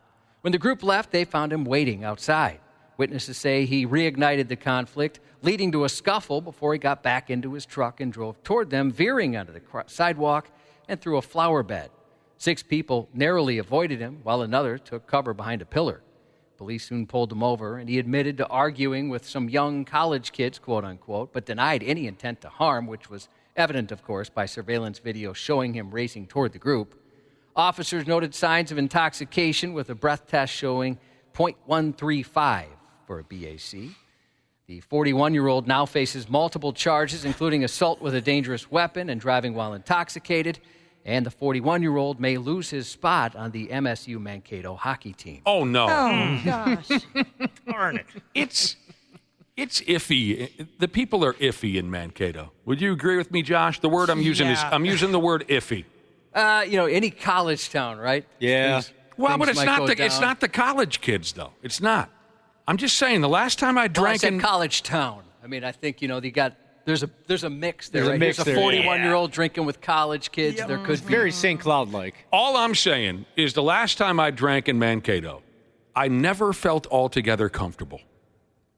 Kind of the same feeling I get when I drink in Anoka. I just can't get comfortable around that crowd. They're iffy. Oh, my gosh. If you've ever dared to sit on a box of fireworks, or you're dared to do so, and you don't care at all about your genitals or your life, then I screwed that all up. And you do care about your genitals or your life, just say no. A 32-year-old man met a tragic end in India after a dare went way, way wrong. His friends bet he wouldn't sit on a box of lit fireworks to win a motorized rickshaw. Oh, God. But unfortunately, he took that challenge. Captured on a neighbor's security camera, the scene played out like a twisted party prank until the firecrackers exploded, sending him to the ground with severe injuries. I bet. Despite neighbors rushing him to the hospital, he died from the annihilated anus and pulverized privates the next day. The sumbitch died? Yeah. Ooh. Blew right up. That's awful. Blew right up. According to a new report, cases of a rare genital fungus, commonly called jock itch, have risen in New York this year. So they're throwing it in with jock itch, but they say this version is very, very, very rare and very bad. I'll tell you what. The first case of Trichophyton mentagrophytes genotype V7 was recorded in June. If infected, the fungus can cause genital grossness, affecting skin around the groin, inner thighs, and buttocks. And all those diagnosed individuals with Trichophyton mentagrophytes genotype V7 got the genital fungus from sex, presumably from your whore mom. Oh, my Lord. Oh, my gosh, Josh. What the hell happened there? I'm just reading the friggin' story. Jesus Getting a little Christ. defensive. The CDC advises anyone concerned about having Trichophyton mentagrophytes genotype V7 to avoid sex, and they urge healthcare providers to be aware that the rare groin goo can spread through sexual contact, causing lesions on various parts of the body. Lesions. No thanks. Jock itch. Yeah, I don't think I ever caught that old bit. Athlete's foot, though. Caught that. Oh, I caught that like a sumbitch around the year 1985, and I still can't shake it. Did you get some tough actin to actin? I've tried every damn thing. I've pissed on my feet, other people's feet. I've done everything. Dude, that stuff sucks. Louis Vuitton is giving dogs a taste of the high life with its latest dog house, featuring cowhide leather trim, gold-toned hardware, and a $60,000 price tag. If you've got the type of dog that will only hump pillows with a high thread count, then this outrageously priced pet collection is made for you and your pampered pup. It's packed with accessories to complete the upscale pup ensemble, a $500 pooper scooper, a $2,000 leather dog bowl, All right. and a $2,000 Louis Vuitton flask holder just for you. That scooper better be able to pick it up without me being involved at It that has price. diamonds in it. Again, it's a doghouse for $60,000. Yeah, I'll give you $5 for it. Louis Vuitton said the doghouse isn't just shelter, it's a statement.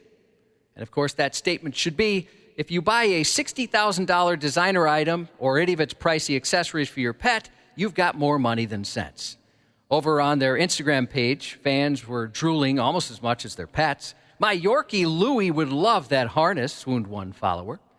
As a show-quality hound owner, I'm loving this campaign so much, added another.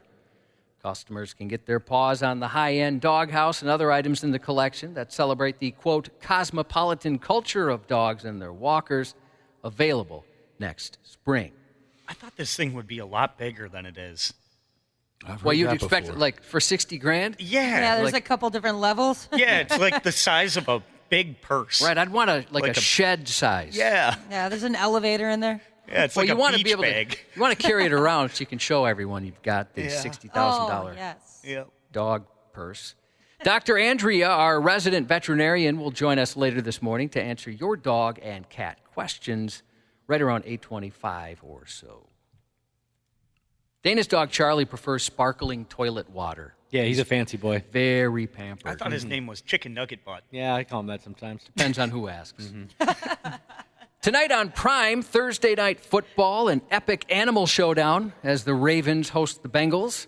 Also on Prime Video, My Old Ass, a coming-of-age comedy about a girl who comes face-to-face with an older version of herself after a wild mushroom trip on her 18th birthday. Parks and Rec star Aubrey Plaza, or is it Plaza? I never know. I never know either, but that is so awesome that she's in it. Oh, Where she's can the best. someone find a program called My Old Ass? Prime Video. Oh, She's delightful.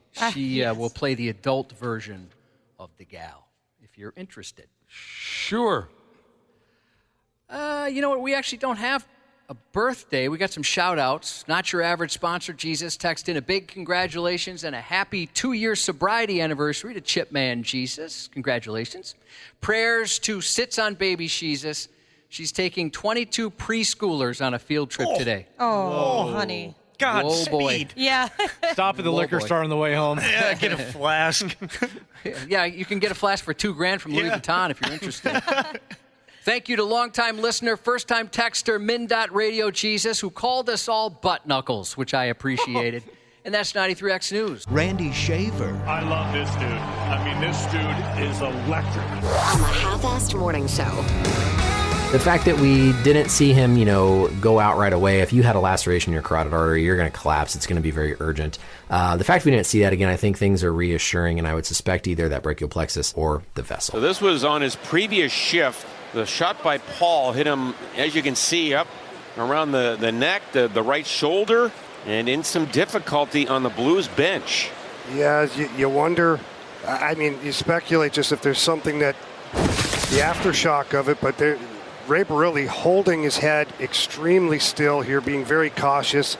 Both benches have cleared. All the players very worried right now for Dylan Holloway. Feel good today. Yeah, feel way better. Obviously, it was a scary situation. From what I've been told, the puck hit my vagus nerve in my neck. And as soon as I got hit, I knew something was a little off, but then I saw we got a 2-on-1, so couldn't pass up that opportunity. But as soon as I got to the bench, I was feeling a little woozy. And then, I didn't really remember much from there until I was on the stretcher close to the ambulance. That's that kid from the St. Louis Blues we were talking about yesterday who took a puck to the windpipe. He's doing okay. He's all right now.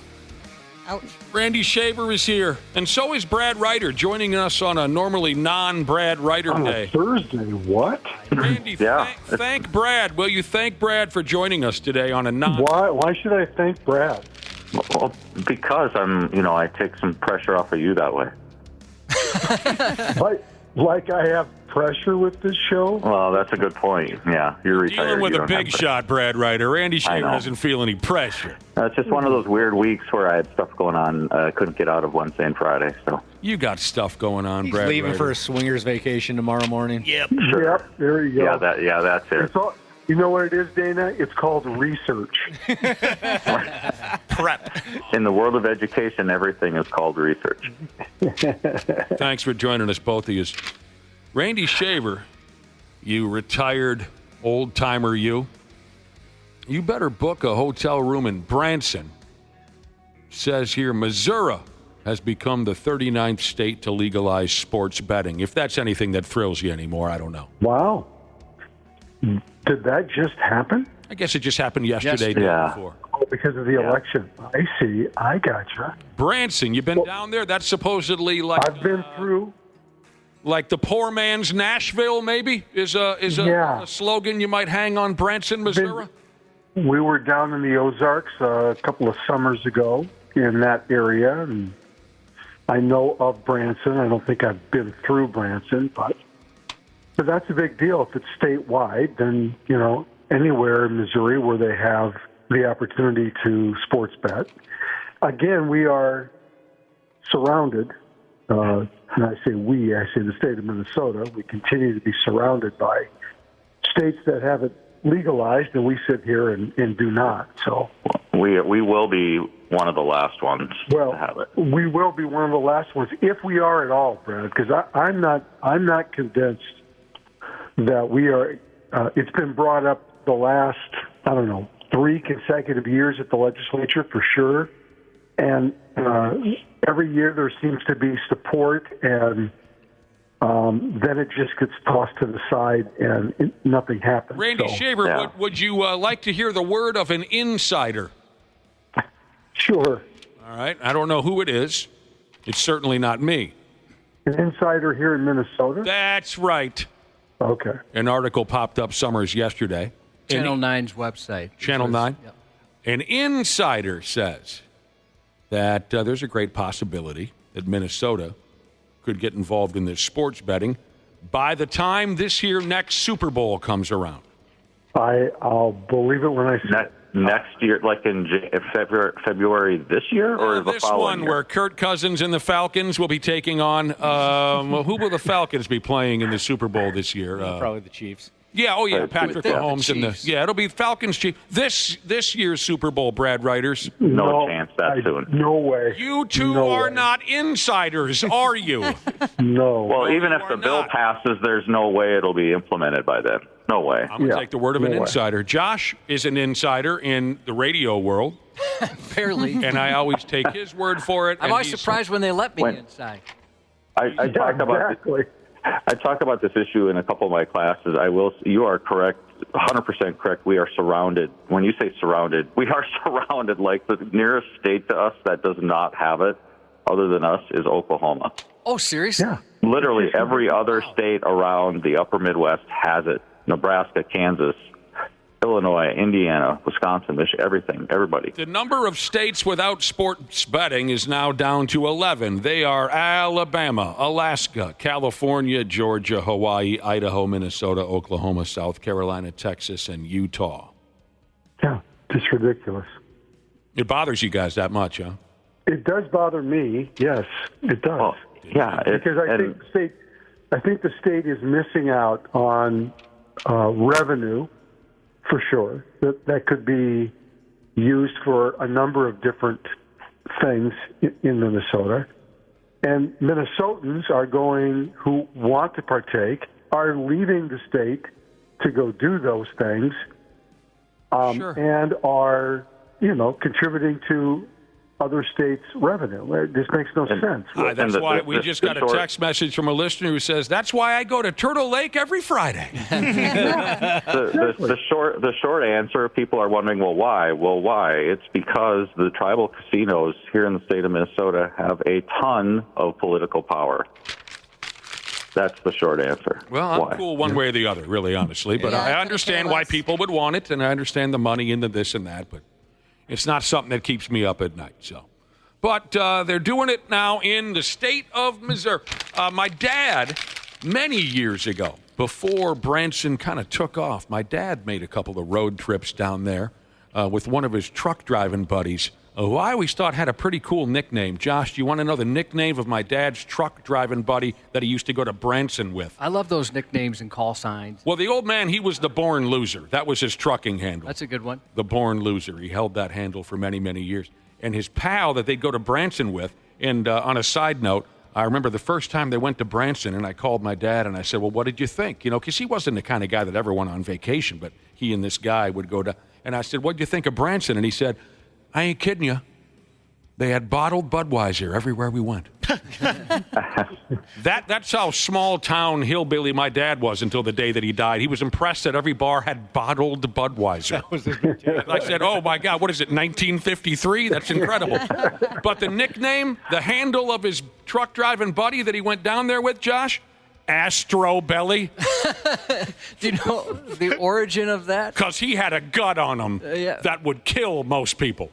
You can see it from space. Astro Belly, they called him. Yeah, me and Astro Belly are going down to Branson for a couple of bottled Budweiser. Who gives those names? Just your coworkers, or maybe do they name themselves? I think it's a little of both. Is it? It's a little of both. Because, here at the station, it used to be the program director. They'd give you a moniker, and usually you hated it. Jesus Christ, are you telling the truth so far? Yeah. Well, there you go. Congratulations, Missouri. And maybe we'll be there with you someday. Well, this is truly heartbreaking, what I'm reading here. Raygun, that Raygun person, from the Olympics with the breakdancing. Yeah, unfortunately, I know. She's gone ahead and quit competitive breakdancing over the backlash to her Olympics performance. Oh, no. The haters got what they wanted. She's all done. What are we going to do now? As many of you know, she put on some wacky effing display at the silly Olympics. Some people thought it was great, some did not. She was awarded 0 points during her breakdance display. And lots of folks were wondering what the hell she was doing there in the first place. She's still going to breakdance, by God, Josh, but not competitively. It's over.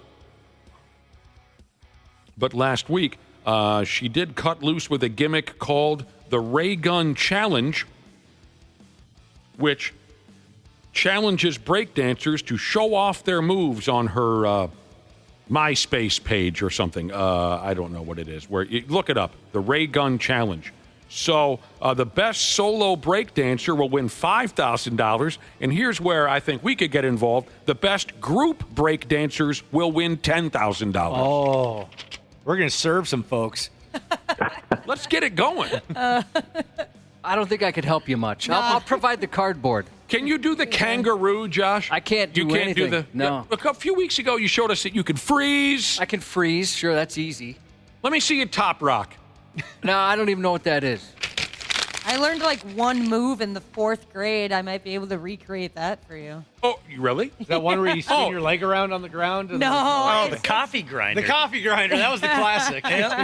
You guys know I tried doing the worm in studio here a couple weeks ago. I did the worm one time in studio, and somehow I gave myself 3 concussions. I will never breakdance again. You really think you could recreate something called the coffee grinder right here, right now, Ashley? Not the coffee grinder. No, I don't know how to do that. It's basically just putting my hands down and making my feet go in a circle. It's really dumb. It looks dumb too.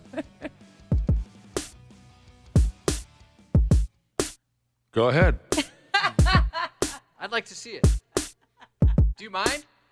I don't know how to do it anymore. A listener texted in earlier, Josh, and said, hey, where's the finger bang drum machine been lately? And I bring it in every day. I just don't think it's necessary to, use it every day. But now that Ashley says she can recreate an old breakdancing move, then what the hell are we doing here? I'll go home and practice today, and I'll come in tomorrow and do it for you guys. Well, How's that sound? I'd like to see you when you don't practice. Yeah, it'd be better now. You'll go home and practice today and come in tomorrow sore. I think it'd be more entertaining to see you when you haven't done it in a decade or whatever. I'd have to take some time to remember the exact move, too.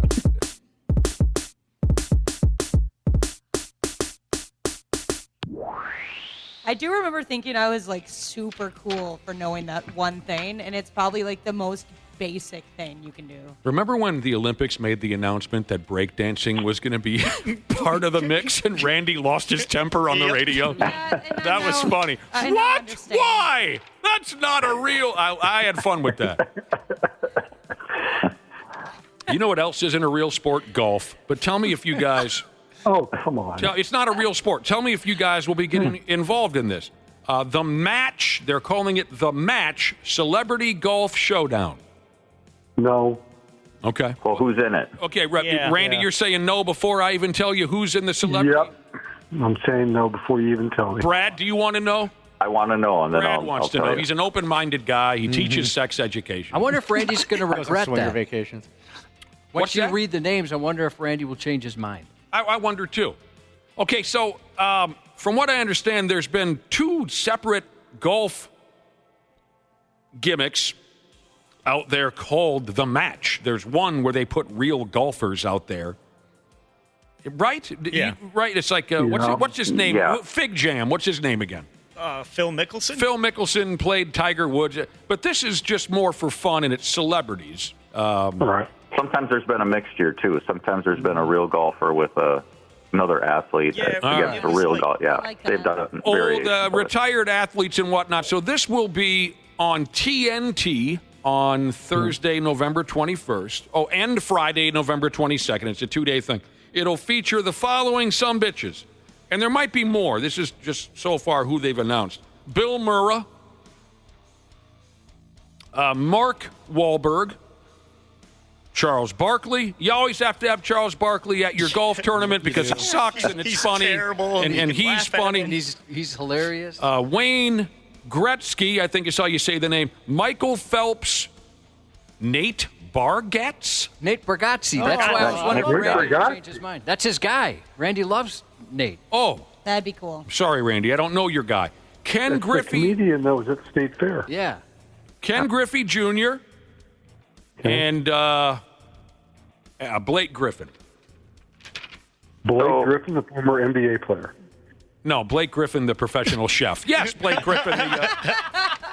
Are they pairing up, or how are they doing I don't have that information, Yeah, they Brad. are. Yeah. Huh? Okay. They are pairing. It doesn't matter how they're doing it. It's a hard no for me. Randy's not going to watch it. Like Murray and Gretzky. You That's pronounced so it fun, Gretzky? No. Gretzky. Yeah, they're. I might tune it in if nothing else is on. Randy, you don't like watching bad golf? I don't really care for. I mean, the only time I really watch a little bit of that kind of thing is when they play in Lake Tahoe in the summertime. Oh, yeah. For when they're actually playing against each other for money, and that's really the only time I care about that. I mean, You're so serious. Tom Brady's been on with Steph Curry, and they've had, they do those things. Manning was. You know what it is? It's in the month of November, and it's a time filler for whatever network needs to fill time. Why do you have to be so serious all the time? Have a little fun. I'm not being serious. I'm just telling you that's what it is. It's just a time filler. A listener texted in and said, whenever I play my drum machine, they wait for Macklemore to break out with one of his rap songs. Does this sound... I don't know what it means to say... I only know one Macklemore song, The Thrift Shop. So. Does it sound like they all sound the same. Yeah, they really do. Is that what Thrift Shop sounds like? Yep. Yeah. Josh, have you created any more songs for us? Yeah. You guys will like this. Josh has been creating songs for us this morning. We just found out with we don't know a ton about AI, and I'm kicking myself we didn't know about this sooner. It's super easy to create a song, which we could use for show content. Like we go to this website, you just type in the lyrics, you say what kind of music you want it to populate, and you hit generate music, and it creates a song for you within a minute. Have you heard of this stuff, Brad Ryder, Randy Shaver? They call it AI. Yeah. All right. So I didn't know you could do this and how easy it is to do. So we did a couple earlier.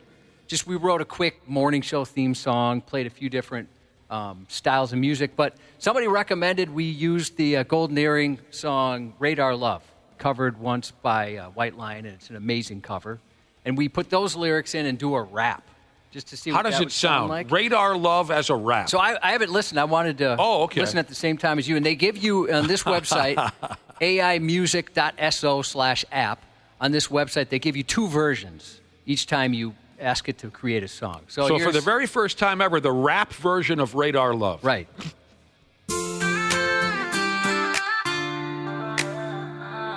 I've been traveling all night, my hands right over the wheel. There's a voice in my head that drives my heel. It's my baby calling, says I need you here. And it's 4:30 and I'm shifting gears. When she is lonely and the longing gets too much. She sends a cable coming in from above. Don't need no phone at all.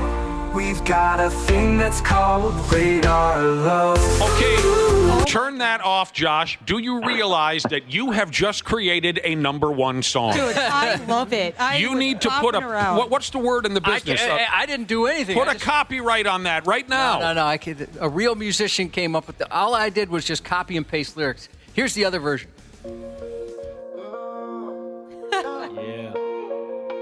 I've been driving all night. My hands wet on the wheel. All right, the first one's way better. There's a voice in my head that drives my heel. It's my baby calling. Dude, Wait a minute. This ain't bad. I can't wait for the beat to drop. And I'm shifting gear. When she is lonely and the longing gets too much, she sends a cable coming in from above. Don't need no fun at all. Wow. We've got a thing that's called radar love. We've got a wave in the air. Radar love. Fascinating. It's crazy. I absolutely love that song. I still like the first one better, but that is effing crazy. It reminds me of Halsey. It sounds like something she would come out with. And of course, I mean, why would you ever once think, what would Radar Love sound like as a rap song? But now that it's been done, I'm telling you, if Dr. Dre went ahead with that first version we played, he'd have a number one song by the end of the day. 100%. F me running. I can't believe how realistic that sounds. And I'm over here with this. I'm over here with this chintzy drum machine that some cheap friend of mine bought me. That was expensive. All I can do is. That's all, Lame. it's dumb. Boo! Right. Bring back the Maybe I can do that. That's pretty Josh cool. over there in 2 minutes, he makes a number one song. I didn't do anything. I typed it in. So, earlier we played a couple hard rock versions of just a quickly written morning show song. You want to hear the hard rock versions, the rap versions? We got Scott. Yes. You're talking about the half-assed morning show song. Yeah. Whatever you like, because all of them turned out fun. Do the Scott. Well, I can't remember. Was the first hard rock or second one better? I don't remember. I think it was the Second second one. one's better. The second one? Okay, here's the second one. Now I don't remember which was which. Yeah, just Here hit we go. one.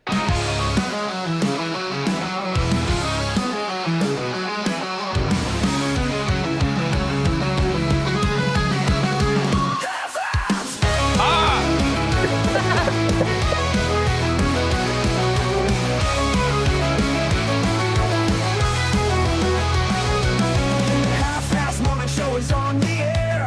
2 are bald and 3 have hair. But when you tune in on the radio dial, there'll be something gross involved.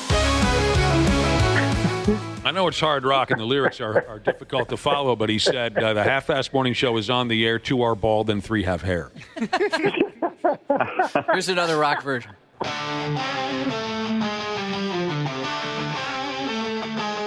Come on. Half-assed morning show is on the air. 2 are bald and 3 have hair. When you tune in on the radio dial, there'll be something gross involved.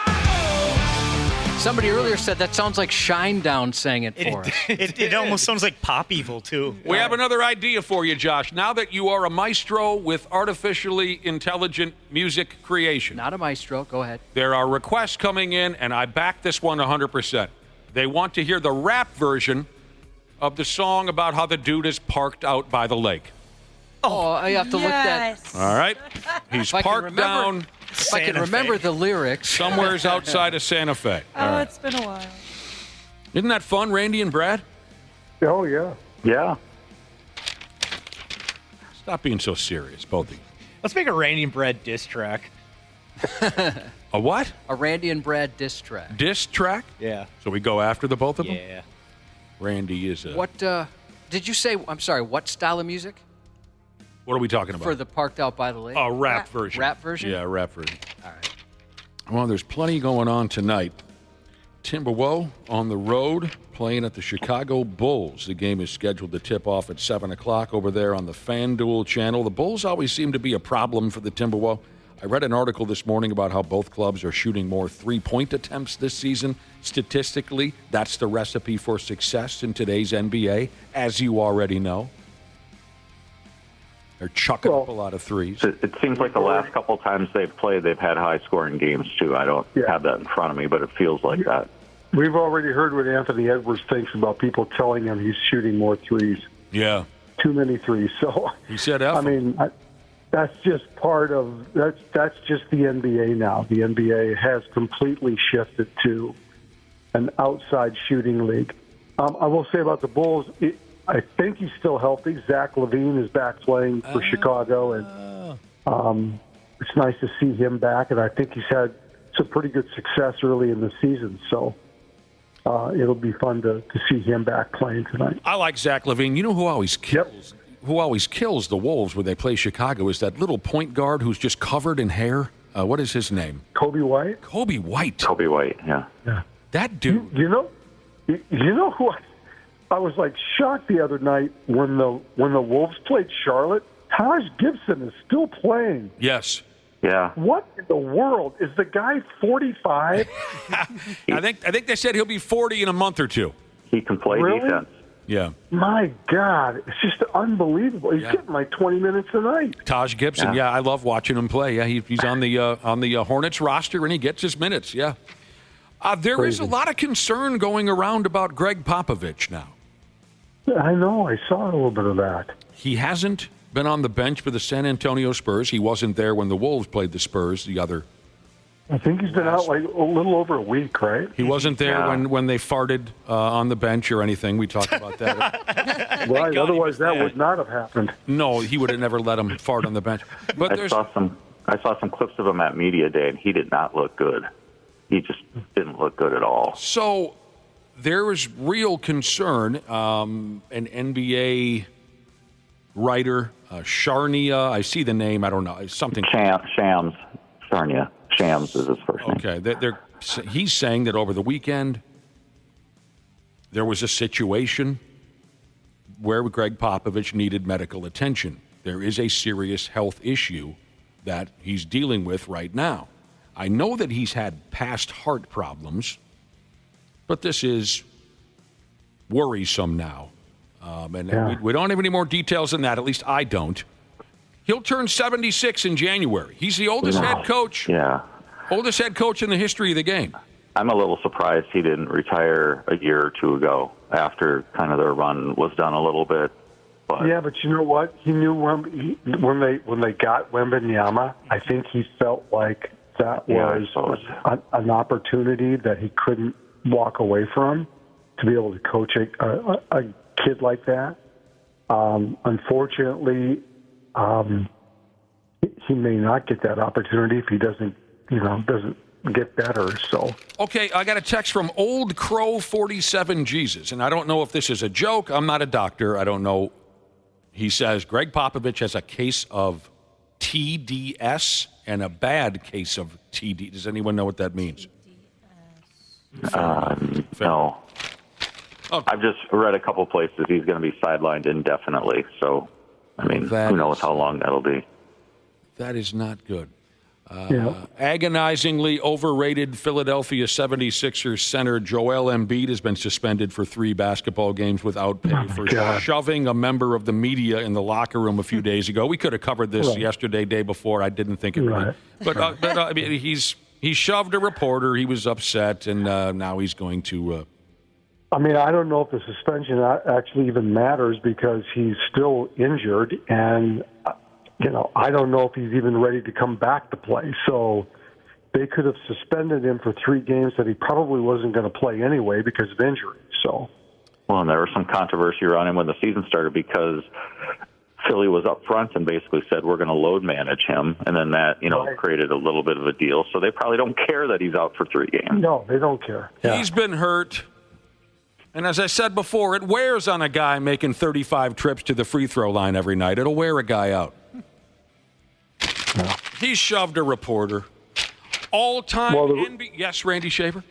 I was just going to say the reporter wrote something about his late brother that Embiid took exception to as part of an article about why Embiid is not playing right now and things like that. So there was a little bit more to it than just him shoving a reporter. There was some personal situation. There was a personal situation. All-time NBA great Patrick Beverly. Come on. Which team is going to be the first to retire his jersey, Nick? I think league-wide. Of the 12 teams he's played for. I know which team I would prefer to see retire his jersey. And for good. All-time NBA great Patrick Beverly says that a few NBA teams have reached out to him about signing a contract. Oh, come on. Just go make money off your podcast and have fun. He was talking about it on the Pat Bev pod. Brad, do you listen to the No. the PBP? No. The Pat Bev pod? Said his phone's been blowing up, son. I don't know what you guys, what is there you don't like about Patrick Bev? He just wrapped up his first season with some club in the Israeli Premier League, don't you know? They're calling him. Not allowed to say which teams yet, though, because it's a big sport. That's one country. If I was a former player or somebody trying to break in, I don't think I'd want to go play over there right now. Yeah, well, you're not a former player. Well, I'm not. In Israel. Golden Gopher dudes basketball opened their season last night at the Barn, and they whooped poor old Oral Roberts University by 23 points. You know how rigorous their non-conference schedule can be. Yeah. There used to be a time when Oral Roberts was actually a decent college basketball program. Yeah, didn't they make the tournament a couple years ago? They've made it before. Numerous title runs. Dawson Garcia dumped 30 points on Oral. You like it when we bring up past former players from the past, right, Nick? So I'll tie the last two stories together. Ariel McDonald made a killing over in Israel for many years. Yeah, I remember that. Yeah, played there a long time. Yes, he did. I remember old Ariel McDonald. He's back here in the cities now. He's been back. Yes. I'd like to meet him sometime. The Man Bear Pigs play a late one tonight. Going to be live from San Jose, California. And this year matchup is also scheduled for the old FanDuel network starting at 9:30. Tonight's effing Thursday night football game features the Cincinnati Bengals playing at the Baltimore Raven. Ooh, good matchup. Yeah, it'll be fun. You guys, you're dialed into that one. Yeah. Oh. Good matchup. Yeah. I read something very touching. Something from Vikings running back Aaron Jones. Now, I don't think any of us stayed up late enough last Sunday night to see this, but after the Vikings beat the Colts on that Sunday night football, Aaron Jones sat down with the post-game crew on NBC for an interview. He was asked if he ever reflects on his career. Oh, I did see a little bit of that. Because the first thing, of course, they're like, "Where's the cowboy hat?" It's like His sombrero. Yeah. He wears a Viking sombrero. Yeah. Hey, check out the kid with the sombrero. My favorite all-time Harry Carey line. Aaron Jones was asked if he ever reflects on his career and how he got to this point. He says he does, and then he mentioned that before games this season, he puts flowers in Kyrie Jackson's locker. And we'll leave those in there for a while, and once they look like they need to be getting rid of, we'll get some more and replace them. But yeah, so I've done it several times this year. We have a great group of guys in that locker room who we really care about each other, and he's gone, but he's not forgotten. That's really awesome.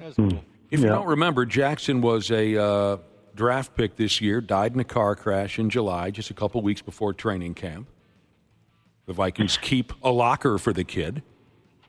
And this past Sunday, I guess Aaron Jones even met Kyrie's parents before the game, and he told them what he and his teammates have been doing with the flowers is how you say it. And it was a very nice moment. I keep reading articles on what a great guy he is, and people really love having him a part of the team. He comes off like a nice kid. Mm-hmm. Was he, I must be wrong about this, was he the Packer running back who did that overtly sexual dance in the end zone a couple years ago, and we couldn't help but be wildly attracted to him? I remember that it was him. Was that him? I thought it was him. Maybe it wasn't, but I always thought it was him, yeah. It was sexy. He swiveled his hips and gyrated probably at the same level that you might see November 22nd at Rick's Cabarets for our Toys for Tatas event. And we said, I remember, Josh, you said, I must make love to that person. was that Aaron Jones? Someone look it up on YouTube. They got to still have that. Oh, it's hot stuff. Yeah, my wife was trying to talk, and I remember going, shh, shh, shh. Josh is watching this. I mean, it was like round and round. Just banging it out. Might have been Jamal Williams. I don't know. That's why you got to look it up. Yeah. Somebody with the YouTube machine in front of him. But he seems like such a likable guy, Aaron Jones. He does. And there's been plenty of articles written about it. He does. Oh, yeah, people are saying it was Jamal Williams. All right, we'll go with Jamal Williams then. But I bet Aaron Jones could do a sexy dance if he wanted to. Yeah, I bet he could do it better. There's some talk going around the Vikings locker room about that Blake Cashman kid maybe being ready for Sunday's game against the Jacksonville Jaguars, but he's got that turf toe. Wow. Just such a silly injury, like just because of the name. Yeah. He got some turf toe. He's got turf toe. Yeah, they could have given that a more badass name. Yeah, you're right. It sounds like they just like stubbed their toe. Yeah. Like, oh, darn. Oh, he's got an owie toe. Yeah. Yeah, the first time I heard it, I thought, what? But it's a real thing, and it hurts like a bitch, and they'll see if they can get him back on the field. That Detroit Lions player, Brian Branch, he apologized for giving Packers fans the double middle finger at the game last weekend. Don't do that. That ruins it. That's not something like I would want to, show like people to like notice me as that. And I feel like that was just a heating moment for me, and I apologize to everybody that's seen that. Ah, come on. Stand on business. Yeah, right. Stone Cold never apologized. No. He made a career out of it. That ruined it. Just that moment has no impact on me anymore now that he apologized. He was ejected during that ball game. As he walked off the field, he flipped off the crowd at wildly overrated Lambeau Field. It was beautiful, and now he ruined it. He still might be facing further discipline, Randy Shaver, from the NFL's, you don't want to get in trouble with these people, the NFL's compliance department. Oh, jeez. Sure. Josh, you have a meeting this morning with the compliance department. You haven't been very compliant, Josh. I need you to comply a little bit more. Jesus, you don't want to meet with those people. They'll eat you alive in the compliance department. Some folks are saying that there should be a flex option, if you understand that industry term. There should be a flex option for the Thanksgiving NFL games. Okay? No. Now, apparently the league has had this brought up to them before. They consistently refuse to do it. And the reasoning behind that, I think, is kind of interesting. The NFL says, look, we're not going to take any Thanksgiving games away from Detroit, and we're not going to take any Thanksgiving games away from Dallas because those two teams stepped up when no one else wanted to host those games back in 1966 or whatever. Talking about flexing them out like 10 days in advance like they do at the Sunday night. You can't do that. No. I mean, you can't tell a team a week out that they're going to play on Thursday. Yeah. Instead they're of big Monday. boys. They can handle it. Right. So they're going with loyalty here. They're being loyal to and you know what? I don't disagree with that at all. I mean, they're right. If you read about the history of Thanksgiving Day games, Detroit and Dallas did step up and say we will play on Thanksgiving, and it's become this incredible tradition, regardless of their records at the time Thanksgiving rolls around. And I think people are. I don't know that many people that get upset that it's Detroit and Dallas. You really want to watch Giants and Cowboys on Thanksgiving? No, yeah, That's really. gross. And the fact that NBC added a third game at night with different opponents every year and not one team that hosts every Thanksgiving night, I think gives it enough variety on Thanksgiving Day that people are not that up in arms about it. The Packers and Dolphins. See, that's the problem, what Dana just mentioned. People are coming uncorked because on Thanksgiving, Thursday this year, the second game of the day will be the terrible New York Giants against the terrible Dallas Cowboys. Whatever. But it'll still get high ratings because it's New York against Dallas, so everybody chooses. That's exactly right, Brad Ryder. That's what it mentions by the in the article. afternoon game, most people are fast asleep with a nap. I haven't paid attention to Thanksgiving football games in 25 years. I couldn't possibly. You could put any friggin' club up there. Oh, I bet you did when Randy Moss played. Well, that's what I said, in 25 years. Yeah. Sure, I would. Oh, yeah, when Randy Moss and the Vikings beat the Cowboys and it was all for nothing because they blew it in the title game, or at least specifically the offensive line during Gary Anderson's kick attempt. But what Brad Ryder said right there was all you need to know. If this game becomes a ratings nightmare, if ratings start to dip for these Thanksgiving games because of terrible matchups, then the NFL would consider. Yeah, but when you schedule these things before the season starts, I mean, I suppose there's a way to figure out a better matchup than that, but, you know. Dallas and New York could both be winless, and people would watch that game. Yeah. I mean, how do you predict that Dallas is going to be 2-6 or whatever they are right now before the season starts, you know? What do you think of calling soccer off just worldwide? What do you think of that idea? I oppose. What happened now? Taking a day off of soccer? No, called off for good. I'm not even that passionate of a fan. I don't want to do that. I like it. Soccer should be called off, and that's because never once, here's my reasoning why soccer should be called off. Never once has the product on the field made it worth the lunatic behavior from some of the fans. The game has never matched the exciting things that you might get from some of the morons in the stands, and that's wrong. So is that why soccer fans have the potential to kill each other at any given moment? Is it because they've been driven insane by the overall boredom of the product on the field? Dana? They've been driven insane. Have they been driven insane? You're not all there. Why? Well, no. Here's the latest nonsense. Brazilian police were investigating some soccer fans after a severed pig's head was thrown onto the field during a game. Okay. Here's no surprise. When the pig noggin was tossed onto the field, the score in the game was 0-0. And a severed pig's head was thrown onto the... One of the soccer players ran over and tried to kick the pig's skull. Oh. I'm not sure that was a great idea. Did he just bury his foot in it? Yeah, just breaks his foot. Now, don't get me wrong. A severed pig's head being thrown on the field is exciting. So as far as the game itself goes, until you show me that same severed pig's head level of excitement from the game itself, I think they should shut it off. Dana? Yeah. Well, I mean, what do they throw dead gophers on the ice in hockey games? Oh, no, they just threw them at the coach. Yes, Dana, Yeah. but then the excitement of the product on the playing field matches that. That's my point.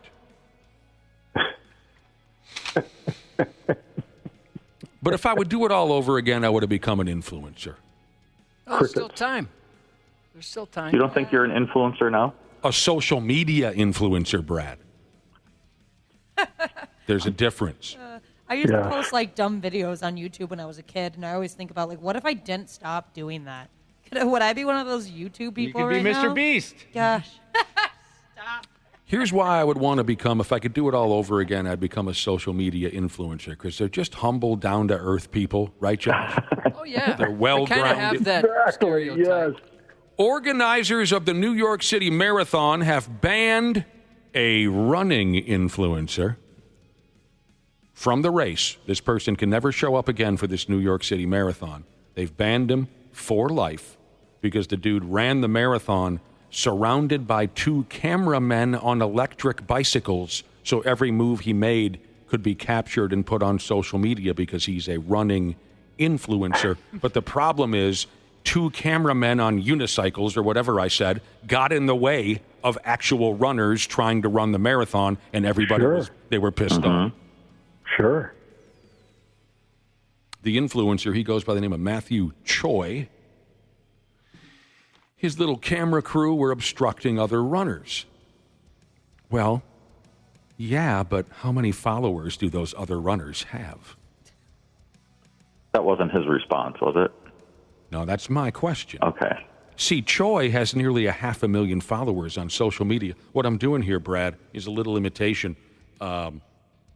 Someone here years ago that we were working with, not too many years ago, though, obviously, Josh can back me up on this. They said that they truly believed that the true meaning, or measure, they truly believed that the measure of a person is how many followers they have online. They made that statement, didn't they, Josh? They said that's how you know your value. And they didn't mean value as marketability, like your value as a human being. As a human being. What you contribute to the world. Oh, please. Man, I have no value. So sure. Oh, so okay. So fine. So Matthew Choi's cameraman got in the way of the other marathon runners. But how many? But how many followers do those other marathon runners have? Probably not many. Yeah, they don't have the value that Matthew Choi Right. has. He has 500,000 followers.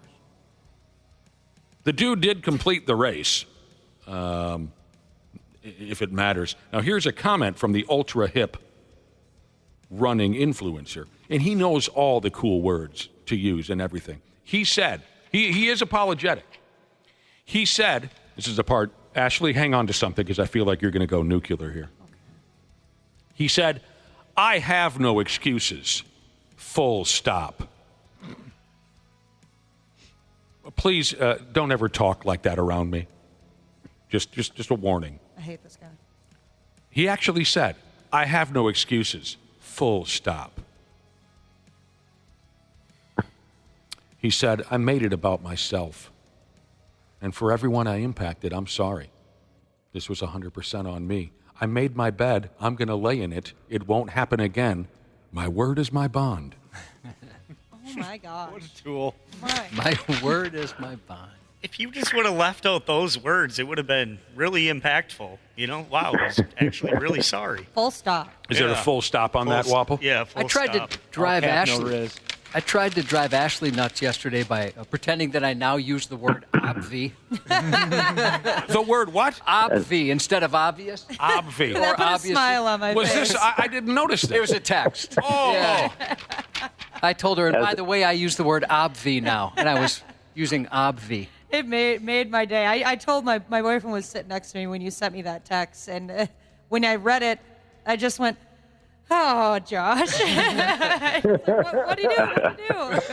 I'll never forget the first time I heard the term obvi. I was a freshman at St. Cloud State. It was like the first weekend there, and I was at a party. I think probably the first kegger in college I ever went to. And I had my lanyard around my neck, and this really, really good-looking girl comes walking over to me. I get excited, and she goes, oh, sweetie, take that lanyard off. That is so obvi frosh. Obvi. Oh, frosh, like freshman. Yeah. Freshman. Obvi frosh. Was she trying out for Mean Girls too? Yeah. Right. Oh, honey. Were you so angry that you instantly became a hot mess? Were you a hot mess? Randy Shaver, Brad Ryder, we love you, and you are of great value to this program. Full stop.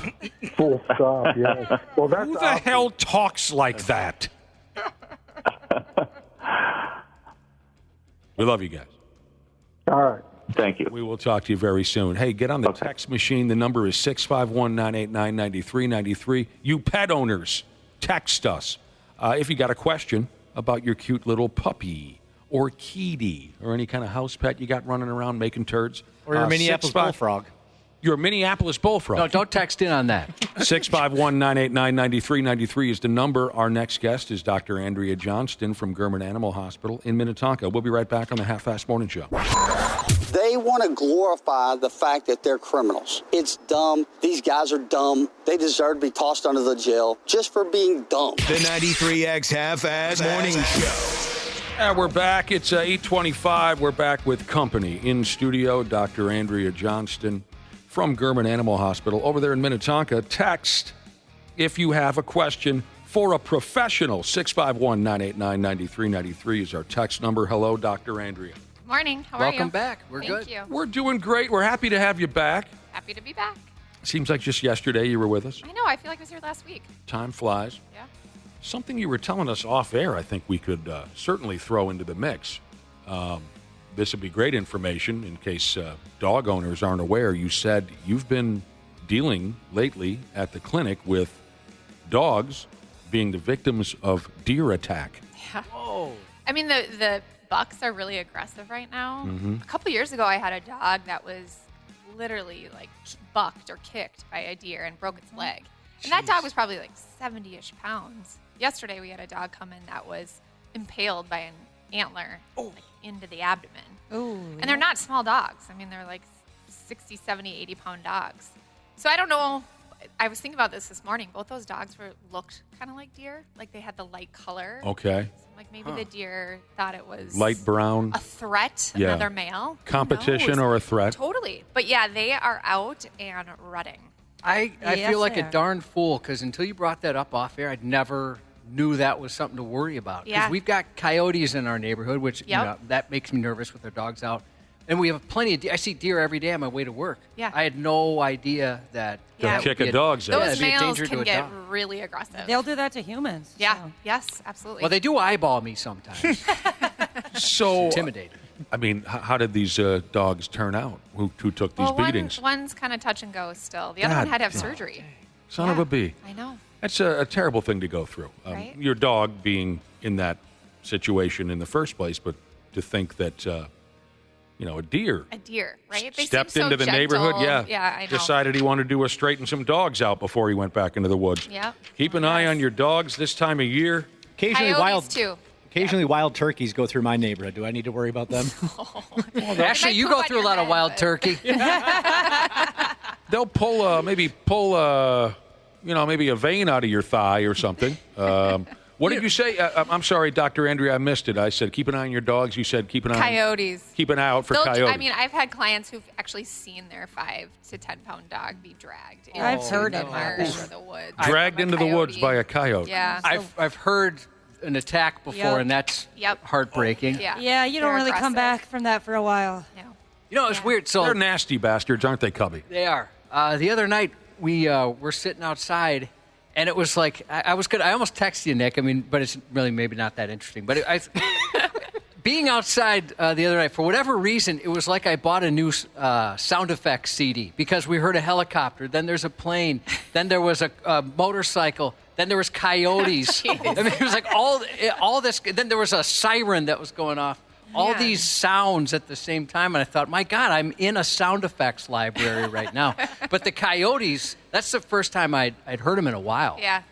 So is this like a time for Well, coyotes? that's when they supposedly when they make a kill, right? They're all yipping and I hear them in the middle of the night. They They're celebrate. So loud. Yes. Yeah, I hadn't heard one in a while. We got a couple owls that are crazy loud. Yeah, that too. It's They're interesting, chatting back and forth. how that kind of thing comes and goes. 5, 6, 7 years ago, there were coyotes all over my friggin' neighborhood. One of them just walked up the driveway between my brother and I while we were having a conversation in broad daylight. Oh, really? He What did strolled. you do? We just watched him go by. Oh my God. It never looked at us. It just strolled by like he was part of the family. Crazy. But now I haven't seen one of those bastards now in years. Really? You know, I hear them all the time. They poop in our yard and everything. Yeah. But I've only seen one once since I've been in Egan since 2006. Really? And it was running down the street.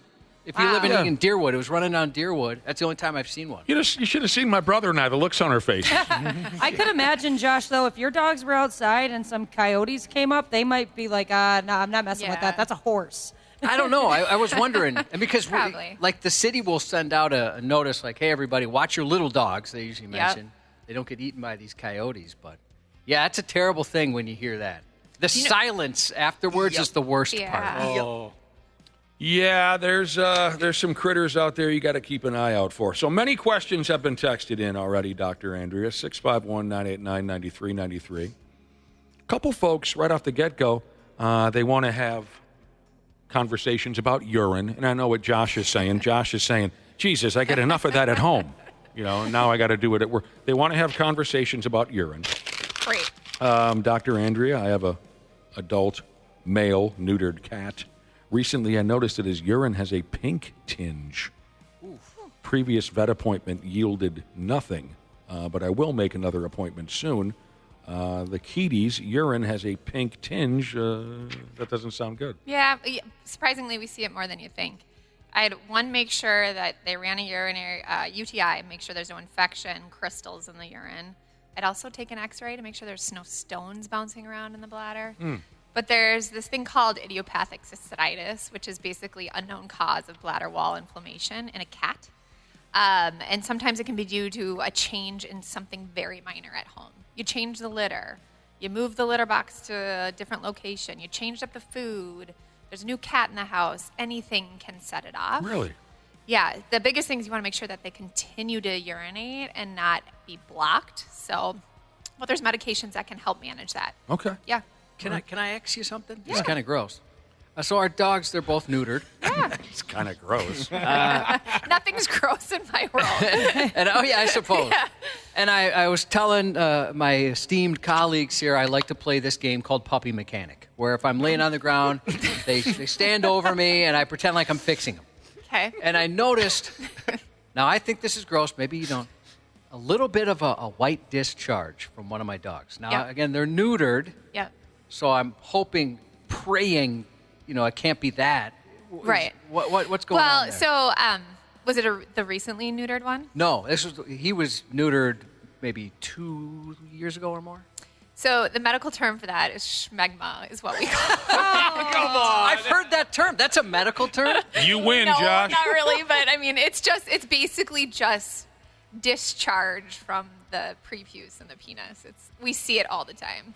Mainly in dogs that are intact, but dogs that are neutered as well can have it. Here's the thing. Josh bet me $20 he could get someone on this program to say Smegma out loud before the end of the week. I doubted him. So glad I said it. Yes. So is there anything to do? No, it's pretty normal as long as it's not like green or yellow or they're licking it. But a small amount is normal. Okay, so you're having this problem at home. I just noticed it just the one time, and I thought, my God.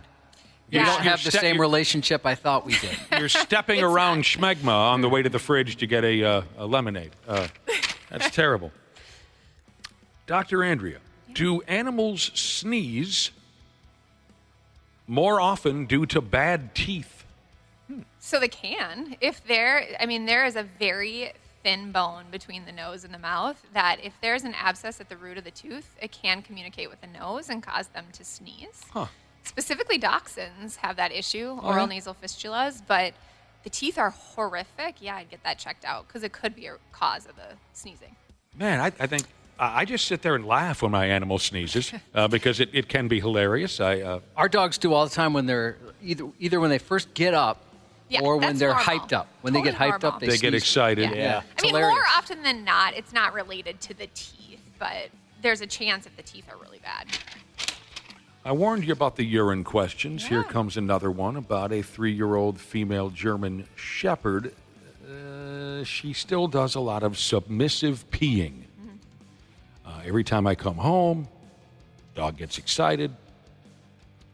Can't come up with a good Jesus name. This is who's asking the question. Advice on what steps he could take to dummy down all the pee piles in his house. I just had this conversation yesterday with a client who has a 5-month-old puppy, and anytime you look at the dog, it pees. Usually they outgrow it, but there's a handful of dogs that don't. Right. And so usually I tell people, if you come in the house, don't even acknowledge the dog, don't look it in the eye, don't raise your voice of an excitement, because then they'll start to submit and urinate. So let the dog kind of calm down before you approach it, and guests that enter the house too. Yeah. Unfortunately, some dogs just never get rid of that behavior. They just get so excited. Yeah. Some never do. You're right, because a pal of mine had a Cocker Spaniel, and by damn, you should have seen their carpeting. Oh man. There was just nothing that they could do because the dog was just a happy little character. And oh my God, you have a pencil in your hand. You know what I mean? It was everything you did. The dog was so overjoyed by it that it would just. Dr. Andrea, do you agree with? It made me think of like when you leave your dog or when you come home, not to make it a big deal because it's supposed to like make them not as, I guess, crazy. And crazy, yeah. I think that's probably a good thing, but it's really hard for people to do. Yeah. So hard. I do it. I get excited when I see my dog. Oh God, it's impossible. That would probably help, I suppose, if you don't put on a massive display when you walk in the door. Yeah. And maybe will that help separation anxiety too? Yes, it can. Mm-hmm. I'm guilty. When I come home, I'm just, yay! You know what I mean? I'm rolling around on the floor with that weird little corgi. We just have a wrestling match, and I'm an idiot. 87 C10 Jesus said, can you ask Dr. Andrea what's the best way to get skunk spray off the dog? I let the Doberman out Tuesday night at 12:30 a.m., started freaking out, called him in, and he has 4 baths so far and still smells bad. Yeah, that's not fun. It takes forever. There's the Diet Coke trick, or where you bathe them in Diet Coke. There's the tomato juice. I'm not sure if you heard of that one. I've heard of that one. Yeah. But it can take multiple baths to get that smell out of them. Yeah, that sucks. So you try those 2 things? I would. I mean, there's really not a a quick fix for that problem. Spray a little cologne on the dog. It'll be fine. Yeah. Yeah, what is that? What was that cologne the dude wore here in the radio station years ago, and it almost killed us on a daily basis? Oh, shoot. I don't remember, but that was powerful. Like, you kind of had to work your way through it like the beads at the zoo in the bird enclosure. I mean, I'm not going to lie. We have that at the clinic, too, where people come in wearing perfume, and then you take the dog, and the dog just is coated in the perfume. Yeah. Oh, You really? smell it. Yeah. Well, back to skunks now. You ever had to treat a skunk for anything? Gosh, no. No. I hope I never do either. What is the most exotic animal you've ever treated? Oh gosh, when I was at the U of M, we had a baby giraffe at the Como Zoo, which was really like 3 days old. That was really cool. I mean, it was taller than me. Was it really clumsy? Oh my gosh, it was so cute. So cute. Yeah, that was a good one.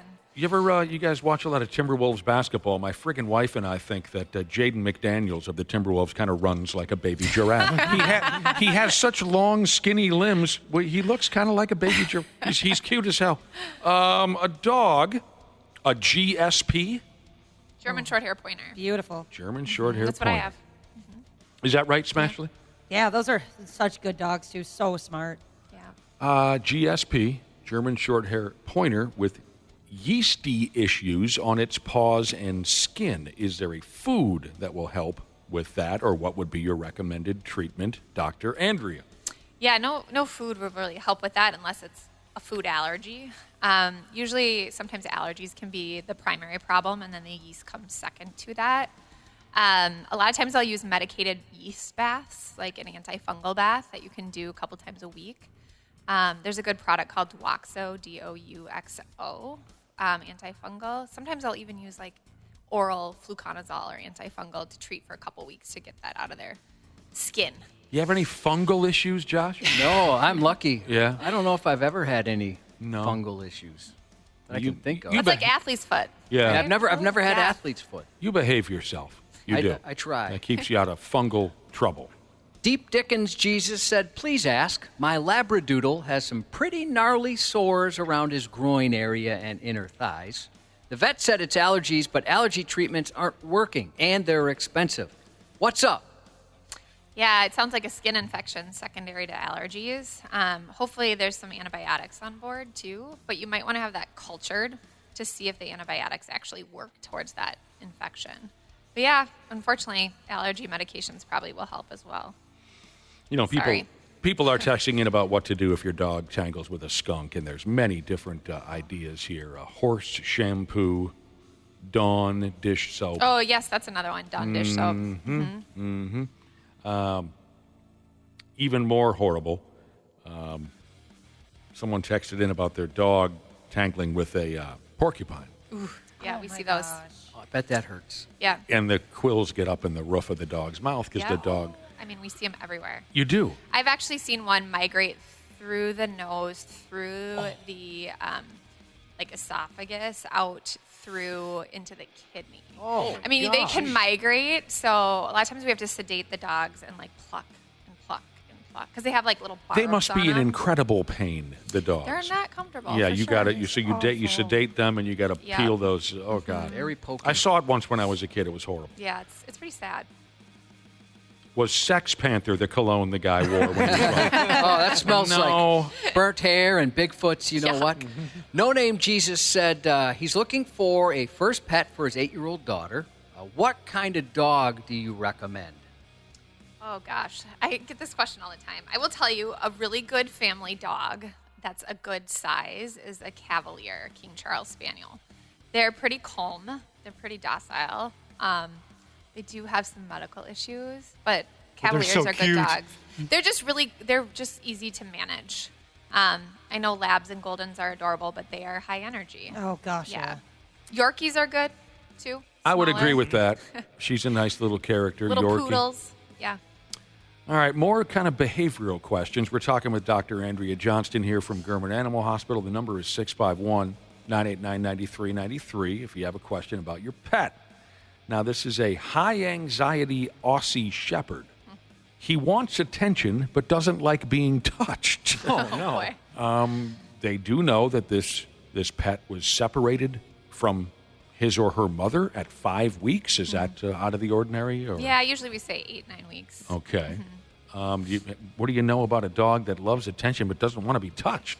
Well, I mean, the breed right there, the mixed breed, is a super nervous energy, high energy, anxiety breed.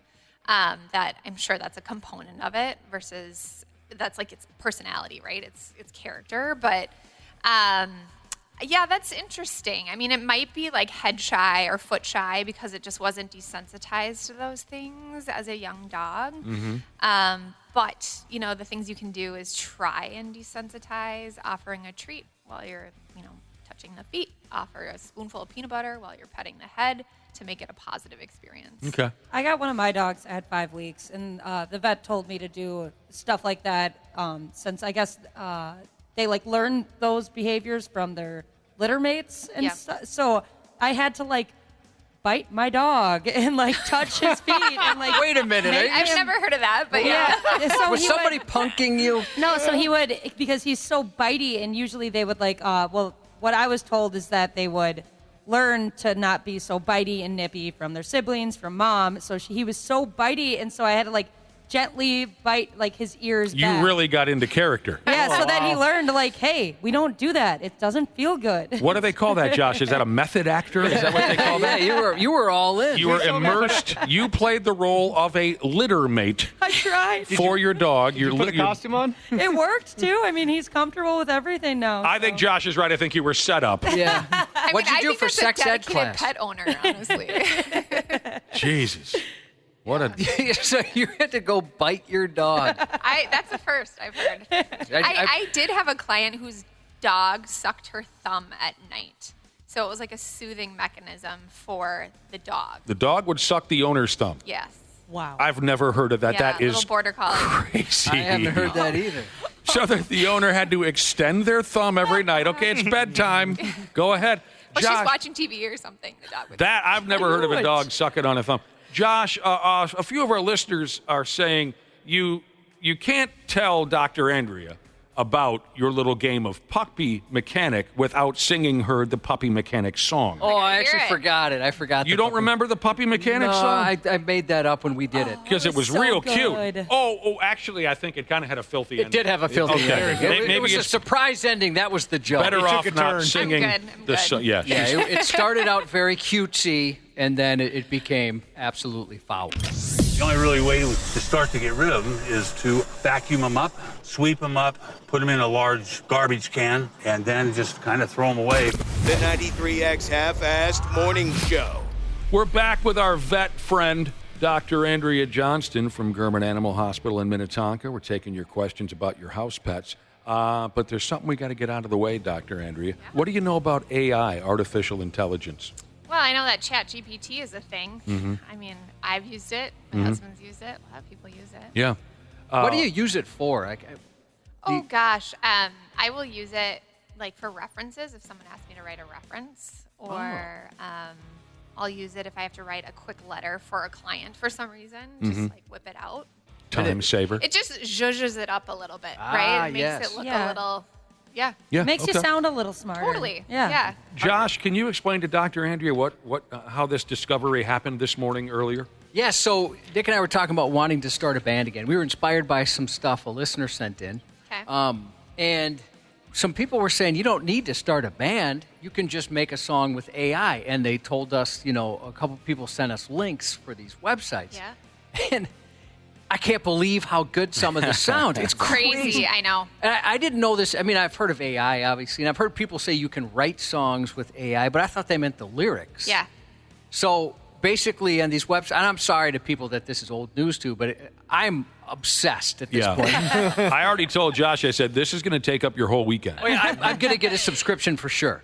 For sure. I don't think you even need a subscription to ChatGPT. So far right? we haven't. I don't know about ChatGPT. This one's different. They usually only give you a certain amount of free ones you Got can it. use. That's what I tried. Yeah, I just found that out because I tried to make you a puppy mechanic song, but it said, "Hey, dude, you've already taken advantage You've of us exceeded enough." your number. Oh, you ran out of opportunities. Yeah, so that's why I'm going to have to buy a Got it. subscription. Well, but so basically, you write your lyrics, Yeah. and you say, you can have them generate one for you, But in this case, we've just been writing our own lyrics or copying lyrics from songs we want to hear in a different genre. You say what style of music you want, you hit generate music, and it creates it. It takes about a minute on these crappy computers. That's crazy. So there's this parody song that we've been playing on and off for years. It's this joke of a country song. It's supposed to be like your cliche country music song, and it's called Parked Out by the Lake. Yeah. Can we play the original version real quick? Here's the original, but now pay very close attention to the lyrics. Yeah. That's what makes this good. Music has been taken out of this portion of the Half-Assed Morning Show podcast for licensing reasons. Oh, my God. I don't think you need ChatGPT to write that. No. What's so great about that is years and years ago, I got to thank our podcast editor, Bill. He turned that, he sent it to me. He's like, oh, you're going to love this. And I don't pay attention to lyrics. Yeah. So I'm like, I don't really get it. Why it's just a country song. It flew by you the first time. I don't know. He doesn't tell you where he's parked, though. And so I listened to it again. All right, so the same thing happened. We were getting texts going, what the F? Why are you guys playing country? And so I would tell people via text, like, just listen to the lyrics. It's a friggin' joke, yeah. Yeah, it's a bit. Now, so we decided that since that song is so popular with our listening audience, actually it was by request. A few listeners said, can we hear through not ChatGPT, through AI or whatever the term is, can we hear the rap version of being porked out by the lake? Okay, and so it kicks out two versions. It's called aimusic.so/app for people texting in. So here's version 1.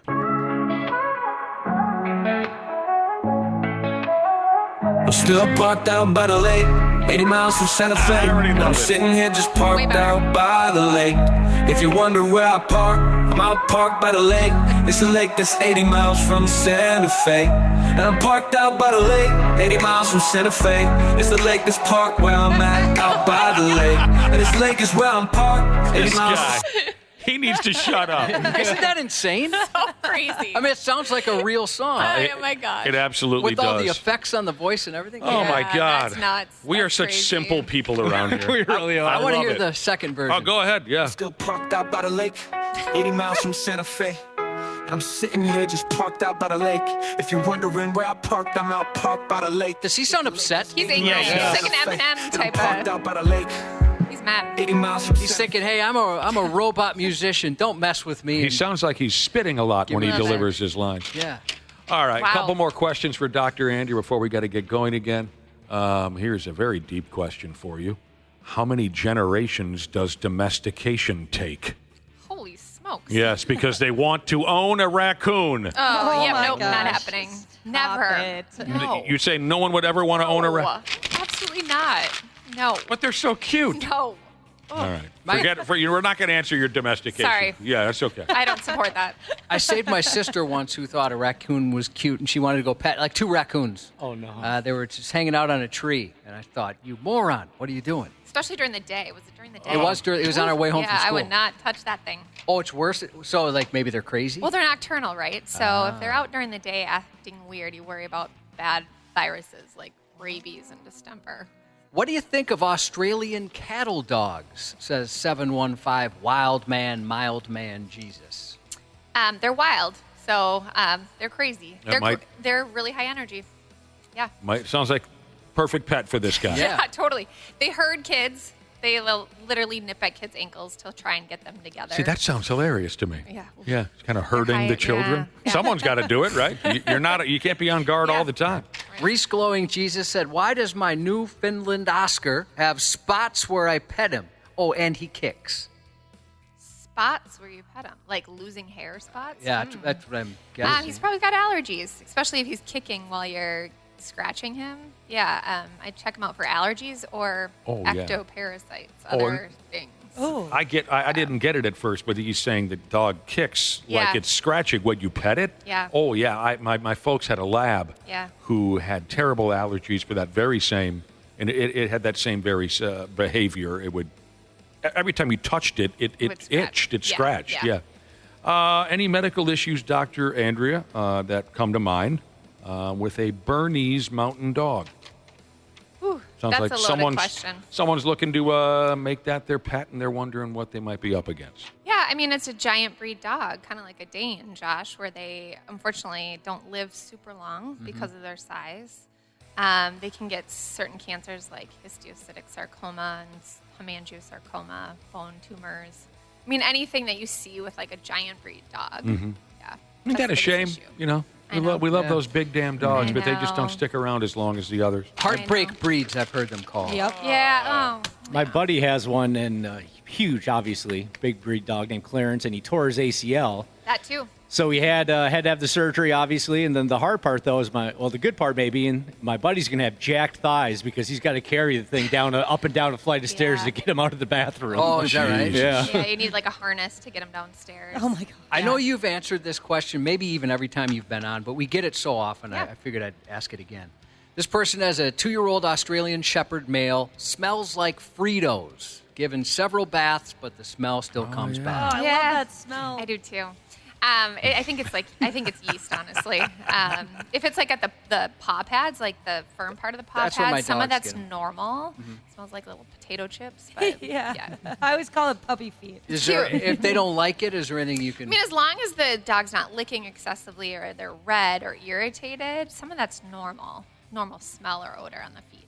How can I flip that Frito smell over to chili cheese Frito smell? I don't think that's a possibility. Chili cheese. Have you guys had any of the Fritos beef jerky? I have seen not. it. I've seen It's it. grubbin. Chili cheese Fritos beef jerky. I have a friend that doesn't like it. Oh, I should say now a former friend because he doesn't like it. It's grubbin. I know someone that could create maybe an advertising song for that product here in Yeah. about a minute if they wanted Well, to. in 24 hours. 24 hours. I got to wait. Yeah, you It got kicked me off the site. Oh, that's right. You're all done. One more question. Bill says, is it too late to neuter a 7-year-old lab? He also has Addison disease? ADD? Addison's disease. Oh, it's just, okay, maybe that's an extra no, I. I would consider neutering your dog, regardless. You said you 'cause would? I would. I mean, it can cause prostate issues if you don't neuter. They can get BPH, just like old men can get. So even at 7? Yeah. Okay. Gotcha. Yeah. That BPH, that'll get you. It'll get you. Stop you dead in your tracks. We had a great time again, Thank Dr. you. Andrea. Super fun. We really did. You're very helpful, and we enjoy your company. We will talk to you in a couple weeks. Awesome. Thank you. Indeed. Hope it flies by. We love having you back. Yes, one thing here. We wanted to say congratulations to Jinja Ninja Jesus, 2 years sober today. So we're proud you're able to keep that going. Heck yeah.